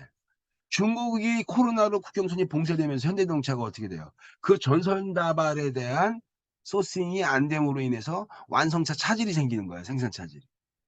음. 그러니까 이게 굉장히 아주 이렇게 단일 공급자일 때 또 이점이 있어요. 근데 그럼에도 불구하고 중국 기업하고 단일 공급한 이유는 이제 요번에 이제 코로나 사태 겪으면서 이제 이 그 뭐야 현대는 어떻게 돼요? 이거를 이제 분산하는 포트폴리오 분산 투자하는 형태로 서플라이어를 이제 여러 개의 멀티 서플라이어로 이제 확장하려고 한다고 합니다. 요번에 아주 제대로 한번 큰일을 이게 공급망 리스크죠. 이 공급망 리스크를 경험한 거예요. 이 현대가 그래서 이제 복수 공급자를 되도록이면 이제 확장하려고 한다고 합니다. 이게 그래서 이 단수 공급자를 선호하는 이유는 바로 뭘까요? 예를 들면 A 기업이 있고 여기는 이제 B, C, D, A, B, C, D 이렇게 네 개를 하는데 시장의 수요가 1000개가 이제 구매 기업이 1000개를 요청한 거예요. 이거를 A 기업한테 1000개를 다 줘버리면 단가가 어떻게 됩니까? 단당 단가를. 물량이 많이 맡기니까 단당 단가를 확 낮출 수가 있어요. 구매 단가. 구매 단가를 낮추는데 하나의 단수 공급자하고 거래하는 게 훨씬 더 유리하다. 이게. 당연히 어떻게 돼요? 많은 물량을 주고 거래를 하기 때문에 하나의 기업체하고 거래하니까 관계를 맺고 신뢰를 기반으로 한 협력 기반을 만들어내는 협력 기반. 공급망에서 공급자하고 구매 기업 간에 협력 기반을 만들 때는 단일 단수 공급자를 선정하는 것이 훨씬 좋죠. 그죠? 이게 좋은 관계 유지하고 있고 그다음에 경쟁할 필요도 없어요. 단수 공급이기 때문에. 그다음에 품질에 대한 변동이 어떻습니까, 여러분들? A 기업한테 A 기업한테 전체 물량을 다 주면 분량이 나든 품질이 좋든 A 기업 안에서의 변동성이에요. 통제가 쉬운 거야, 상대적으로. 근데 복수 공급을 하면 어떻게 돼요, 여러분들? 전체 1000개를 300개, 300개, 300개 넌 100개 이렇게 해가지고 4개 기업이 경쟁을 붙여요. 그래서 어떻게 되냐? 이 안에서 이제 품질을 평가를 하면 A, B, C, D 기업이 다 개별적으로 만들어내기 때문에 품질의 일관성, 컨시스턴시가 일관성이 떨어집니다. 일관성이 떨어진다는 얘기는 제품 간에 A, B, C, D에서 만든 제품 간에 품질의 변동성이 커지는 거예요, 이게. 그래서 이런 것들은 어떻게 돼요? 이제 복수 공급에서 나오는 단점이 되겠죠. 반대로 여기는 어떻게 돼요? 품질의 변동성이 어떻게 돼요? 단일 기업 안에서 나오니까 좋고 나쁘든 그 변동성은 대체로 일관된 특성을 나타내게 된다. 이게. 만약에 불량이 생겼어 그러면 불량 나오는 특성, 이 안에서의 부품 안에서의 일관된 특징이 나타난다는 얘기예요. 여기는 일관되지 않다는 얘기는 A하고 B가 달라. 아예. B하고 C가 다르고. 이게. 그래서 품질 변동을 줄이는 데는 단수 공급자가 좋다. 그 다음에 원가를 절감한다. 물량 레버리지. 어, 볼륨에 따라서 어떻게 돼요? 단위당 단가를 조정할 수 있고. 그 다음에 이러한 여러 가지 수동 측면에서도 어떻게 돼요? A, B, C, D에서 개별적으로 오는 것보다 한 기업이 전체 물량을 보내주기 때문에 이러한 경제적인 측면에서도 이점이 있고. 그 다음에 단수 공급자를 선호하는 이유는 바로 뭐냐면 단수 공급자가 갖고 있는 독점된 기술, 그들이 갖고 있는 차별적인 제품, 그 다음에 그들이 만들어내는 이 공정 시스템이 유니크한 거예요. 굉장히. 그래서 어떻게 돼요? 구매 기업이 공급 기업한테 의존할 수밖에 없는 관계가 만들어지는 거죠. 이게. 그러니까 공급자가 중소기업, 중견기업인데 기술력을 갖고 있는 중견기업. 대기업들이 어떻게 돼요? 찾아오죠. 우리한테 납품해달라고. 이렇게. 그 얘기 하는 거야, 지금 여기서. 독점 기술을 갖고 있는 공급자. 제품의 차별점이 명확한 그러한 제품을 만들어내는 공급자. 공정에서 남들하고 정확하게 구분되는 공정의 이러한 운영 특성을, 이점을 갖고 있는 공급자. 공정에서의 이점은 바로 뭐냐면요. 규모의 경제, 대량 생산할 수 있는 생산 기반을 갖고 있고, 코스트를 다운시킬 수 있는 능력이 있어. 그렇기 때문에 그 기업하고 거래하려고. 이게. 그 다음에 어떻게 돼요? 단수 공급자를 선호하는 이유는 1000개씩 이렇게 예를 들면 1000개가 대량이라고 본다면, 1000개가 대량이라고 본다면, 이렇게 공급하면 좋은데 어떻게 돼요? 10개, 5개, 3개, 15개. 이렇게 소량으로 내가 구매해야 돼. 그래서 어떻게 돼요? 복수 공급자를 본의 아니게 쓸 수가 없는 소량이야. 이럴 때는 어떻게 돼요? 그냥 이렇게 단수 공급자 쓰는 거예요. 뭐 15개 주문하는데 어떻게 돼요? A한테 3개, B한테 2개, 뭐 이런 형태가 갈 수가 없기 때문에. 이게.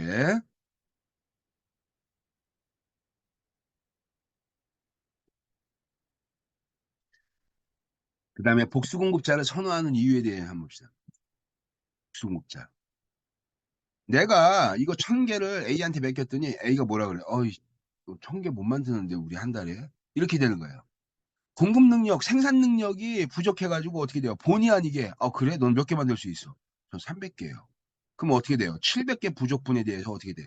또 다른 공급자한테 이렇게 넘겨주는 거예요. 본의 아니게 생산 능력의 부족이야, 공급자가. 단수 공급자일 때 생산 능력 부족이 생기기 때문에 어떻게 되냐?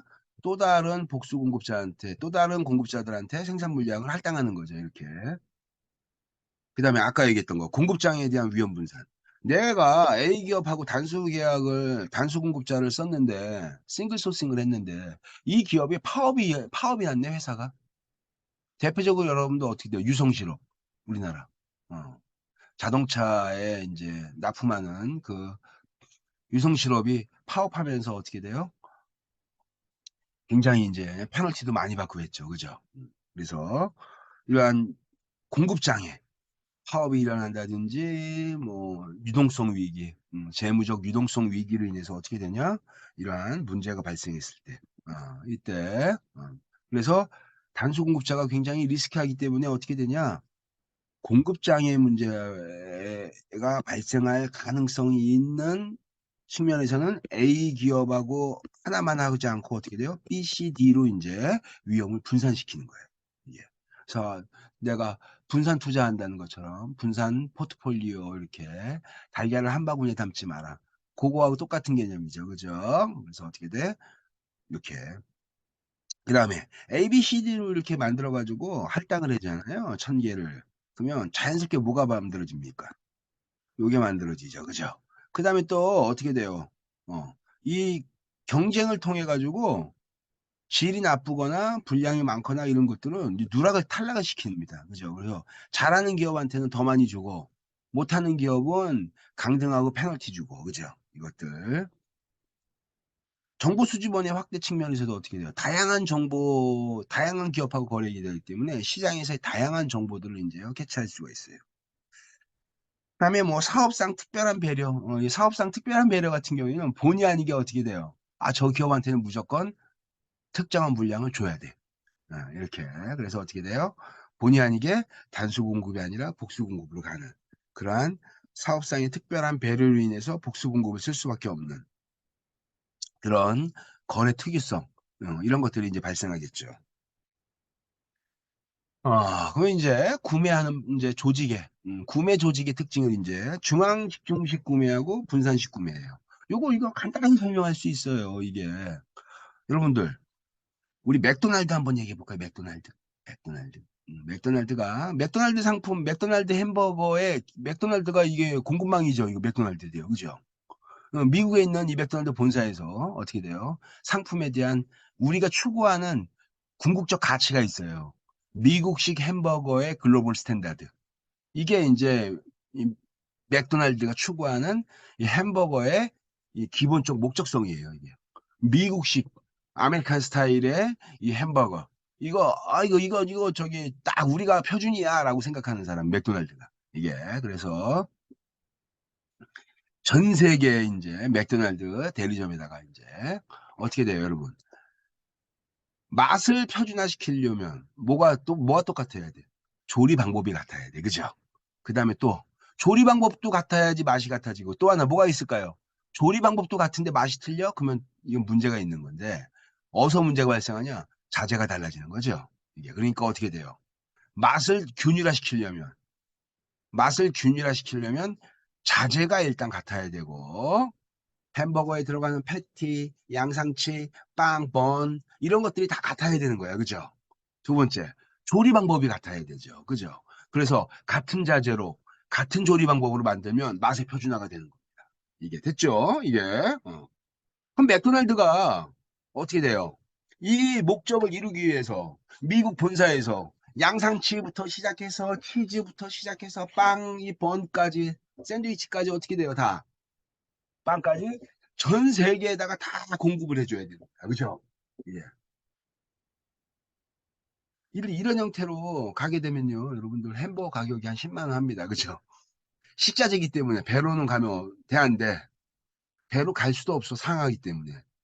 양상치 아삭아삭할 때 먹어야 되는데, 그죠? 음. 그래서 뭐 어찌됐든 그런 측면에서 본다면 중앙에서 맥도날드 중앙 미국 본사에서 전 세계 대리점에서 필요한 양상치, 번, 치즈를 필요량을 결정해가지고 본사에서 다 카운팅을 합니다. 그래서 어떻게 돼요?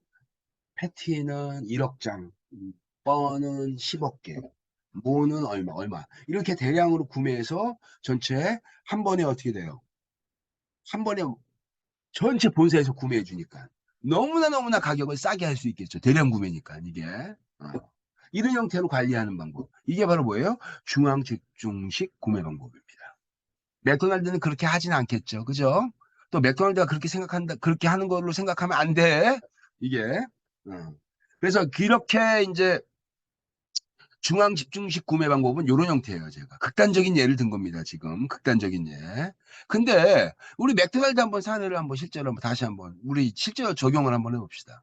미국에서 중앙 집중식 구매해가지고 어떻게 돼요? 전 세계 보내주는 거가 거의 불가능하죠. 그죠? 그렇기 때문에 어떻게 돼요? 현지의 로컬 파트너하고 거래 계약을 만들어서 현지에서 구매하는 게 훨씬 더 비용이 절감되겠죠. 그죠? 그래서 맥도날드는 어떻게 됩니까? 한국의 상황을 봅시다. 그러면 아까 내가 뭐라 그랬냐면 자재가 같아야 된다 그랬어요. 그죠? 자재가 같아야 되고 두 번째는 또 뭐 조리 방법이 같아야 돼요. 그죠? 그러니까 조리 방법은 일단 기계 설비가 똑같으니까 동일. 문제는 이제 뭐예요? 재료가 같아야 되는데 구매해야 되는 거예요. 구매 현지에서. 그래서 RFP 설계 사양이 딱 규격을 만드는 거예요. 빵에는 밀가루의 전분 비율이 몇 퍼센트가 들어가 있고 어떤 형태가 들어가 있고 심지어는요. 빅맥 햄버거 위에 올라가 있는 참깨 숫자까지 딱 정해져 있어요. 이 깨의 숫자까지 그냥 위에다 뿌리는 게 아니야. 그게 플러스 마이너스 오차는 있지만 어느 정도 몇 개가 되는 것이 딱 이게 수량이 이게 딱 세팅이 되어 있습니다. 이게 그래서 그걸 갖고 어떻게 돼요? 요청하는 거예요. 그래서 맥도날드는 샤니 여기서 빵을 공급합니다. 이게 그 다음에 치즈에는 이 안에 어떻게 해요? 유분 함량 비율이 몇 퍼센트고 여기에는 칼로리 영양소가 어떻게 되고 이런 것들을요 성분표를 만듭니다. 그래서 어떻게 돼요? 그걸 요청하는 거예요. 치즈를 노란색 치즈. 이거 누가? 이거 서울유업. 서울우유에서 이거 공급하고 있습니다. 노란색 치즈. 예. 그 다음에 패티. 양상치. 양상치 같은 건 어떻게 돼요? 종자 갖고 와가지고요. 어떠한 양상치를 해달라고 요청을 해요. 그래서 절 농가에다가 위탁하면 그 양상치 전량 다 맥도날드가 다 수거해 갑니다. 매입합니다. 예. 그게 바로 뭐예요? 로컬에서 현지의 공급자들한테 직접 구매하는 방법을 쓰는 거죠. 그게 바로 뭐예요? 분산식 구매입니다. 그래서 일반적으로 어떻게 돼요? 분산식 구매는 그러한 측면에서의 이러한 측면에서의 특징이 있다고 보면 될 것 같아요. 그래서 우리 구매 조직의 형태에서 나왔던 것들처럼 이제 저기 좀 전에 설명했던 것처럼 중간 집중식 구매가 있다면 분산식 구매도 이런 형태로 분산으로 하는. 요거 이제 내가 수업 시간에 얘기했던 회사 학교의 총무과 전체에서 각 학과에서 어, 필요한 물품들을 전체 다 수집해서 뭐 주로 어때요? 일반화되어져 있는 상품이죠. 소모성 부자재 같은 것들, 뭐 복사용지, 토너, 뭐 저게 보드마카 펜, 뭐 이런 형태의 일반적으로 일반적인 이러한 품목들을 이제 중앙에서 전체 이제 구매하는 그런 형태도 있고, 하나는 이제 뭐그 생명공학과에서 쓰는 특수한 이제 염색체 시약 같은 거 이런 것들은 어떻게 돼요? 그쪽 학과에서 구매하고 영수 처리하는 그러한 형태. 이게 바로 이제 분산식 구매의 전형적인 특징이라고 할 수가 있습니다. 여기서 중앙 집중식의 이점, 그다음에 분산식의 이점, 이런 것들에 대해서 어떻게 되냐? 정리를 잘 하기 바랍니다. 여러분들 이게 이제 우리 구매 조직에서 이제 중앙 집중식 구매가 좋아, 분산식 구매가 좋아, 이거에 대한 것들이 어, 일반적으로 보면 어때요, 여러분들? 예. 이 중앙 집중식 구매 조직이냐, 뭐, 그다음에 분산형 구매 조직이냐, 이거가 거의 대부분의 기업들은 공급망에서 어떻게 돼요, 이게? 품목에 따라서 달라지고 있어요. 예. 그러니까 혼합형 조직이 가장 많아요. 이게 중앙에서 무조건 집중식으로 구매하는 방법이 좋은 것도 아니고, 분산으로 나온 것들이 무조건 좋은 것도 아닙니다, 이게. 그래서 품목의 특성과 시급성 이런 여러 가지 상황적 특성을 고려했을 때 어떠한 형태가 좋으냐를 따라서 이제 결정되게 되는 거죠. 이게 글로벌 조달 같은 경우에는 이제 여러분 글로벌로 조달되는 거는 이거는 저기 이제는 너무나 보편 타당하고 일반화되어져 있는 로컬 중심의 시장에서 이제 어떻게 돼요? 어느 특정한 국가 안에 로컬 시장을 중심해서 이제는 국가의 이 바운더리를 넘어서 전 세계가 하나의 시장으로 이제 통합화되는 그러한 관점에서 본다면 글로벌 조달은 너무나 일반적이다. 이게 시장이 세계화가 되고 그다음에 어떻게 돼요? 글로벌 시장으로 확장되는 그러한 추세를 감안했을 때 글로벌 조달은 지극히 음, 일반화될 수 있는 그러한 요인이라고 볼 수 있어요. 그래서 글로벌 조달의 기본적인 요인들은 어떻게 돼요? 세계 시장으로 확장이 되면서 다양한 역량 있는 공급자들을 이제 선택할 수 있는 기회가 확장되는 거죠. 예, 그래서 여기 나온 것처럼 품질이라든지 원가라든지 납기, 그다음에 뭐 서비스 뭐 이런 여러 가지 이런 것들이 이제 CQDF예요. 이게 이 CQDF에 대한 성과 제고의 기회가 확장되는 거죠. 지구촌이라고 하는 큰 시장으로 확장되면서. 해외 공급자 선정하고 관련된 비용하고 이제 복잡성 이런 것들이 어떻게 돼요? 이 잠재적 리스크 이게 리스크죠. 이게 해외 공급자 선정을 해놨더니 어떻게 돼요?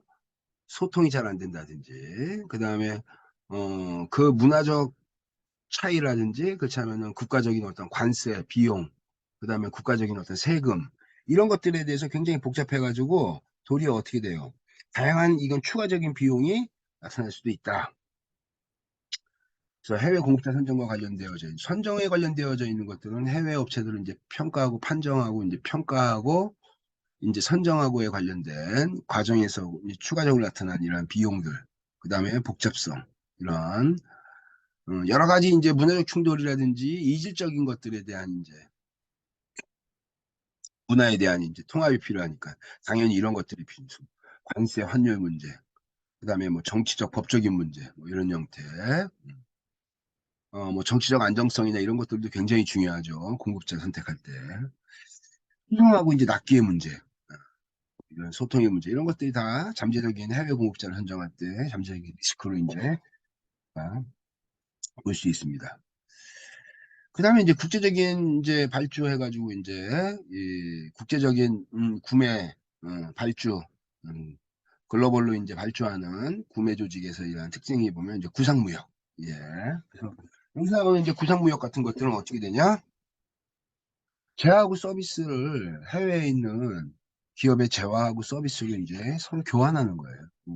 상품과 서비스에 대한 교환에 대한 특징입니다. 이게. 요 구상무역에 관련된 것들의 이제 특징이 바로 뭐냐면 어떠한 거래를 하는데 요거 아프리카에서 이제 이게 되게 많이 나와요. 구상무역이. 예를 들면 아프리카에 어느 신생 어떤 저기 그 국가가 있는데 그 국가에 SOC 사업, 사회 기반 산업이죠. 이게 그러니까 뭐 도로 확충한다든지 발전소를 세운다든지 이러한 이란 터키 프로젝트가 이제 정부에서 진행을 하는데, 뭐 국가의 뭐 기업에서 할 수도 있고 이렇게 할 수 있는데, 뭐 선진 주요국의 기업들이 거기 들어가서 그 프로젝트를 진행하면 우리가 어떻게 돼요? 달러로 이제 그 돈을 받아야 되는데 돈이 없으니까 그 회사에 그 나라에서는 이제 뭘 주냐면 특정한 개발권 같은 게 무슨 뭐 광산 개발권이라든지 무슨 뭐 천연자원 지하 자원에 대한 어떠한 무슨 개발권을 뭐 10년 20년 동안 이렇게 줘가지고 그걸 개발하게 한다든지 이런 형태로 이제 상품하고 서비스 같은 것들 이런 것들을 서로 교환하는 그런 형태가 이제 전형적인 특징. 주로 아프리카에 있는 기업들의 최근에는 중국 기업들이 상당수가 어떻게 돼요? 아프리카에 투자하면서 이런 형태로 나옵니다. 이 구상무역의 형태로. 그래서 지금 상당수의 많은 중국 기업들이 이 아프리카에 투자를 굉장히 많이 하고 있어요. 하는 이유 중에 하나가 자원에 대한 어, 선점 효과를 이제 극대화시키려고 하는 거죠. 이게 그래서 뭐 그런 것들이 최근에는 이제 중국하고 아프리카 뭐 이런 형태에서 이제 남미 쪽도 마찬가지고 그래서 뭐 구상무역의 형태인데 이런 것들은 여러분 한 번씩 그냥 읽어보시면 될 것 같아요. 그래서 전반적인 내용들은 전체 이렇게 글로벌 발표에 대한 것들은 정리를 다 했습니다. 그래서 이 정도로 해서 전체 강의는 구매 관리에 대한 것들은 마치도록 하겠습니다.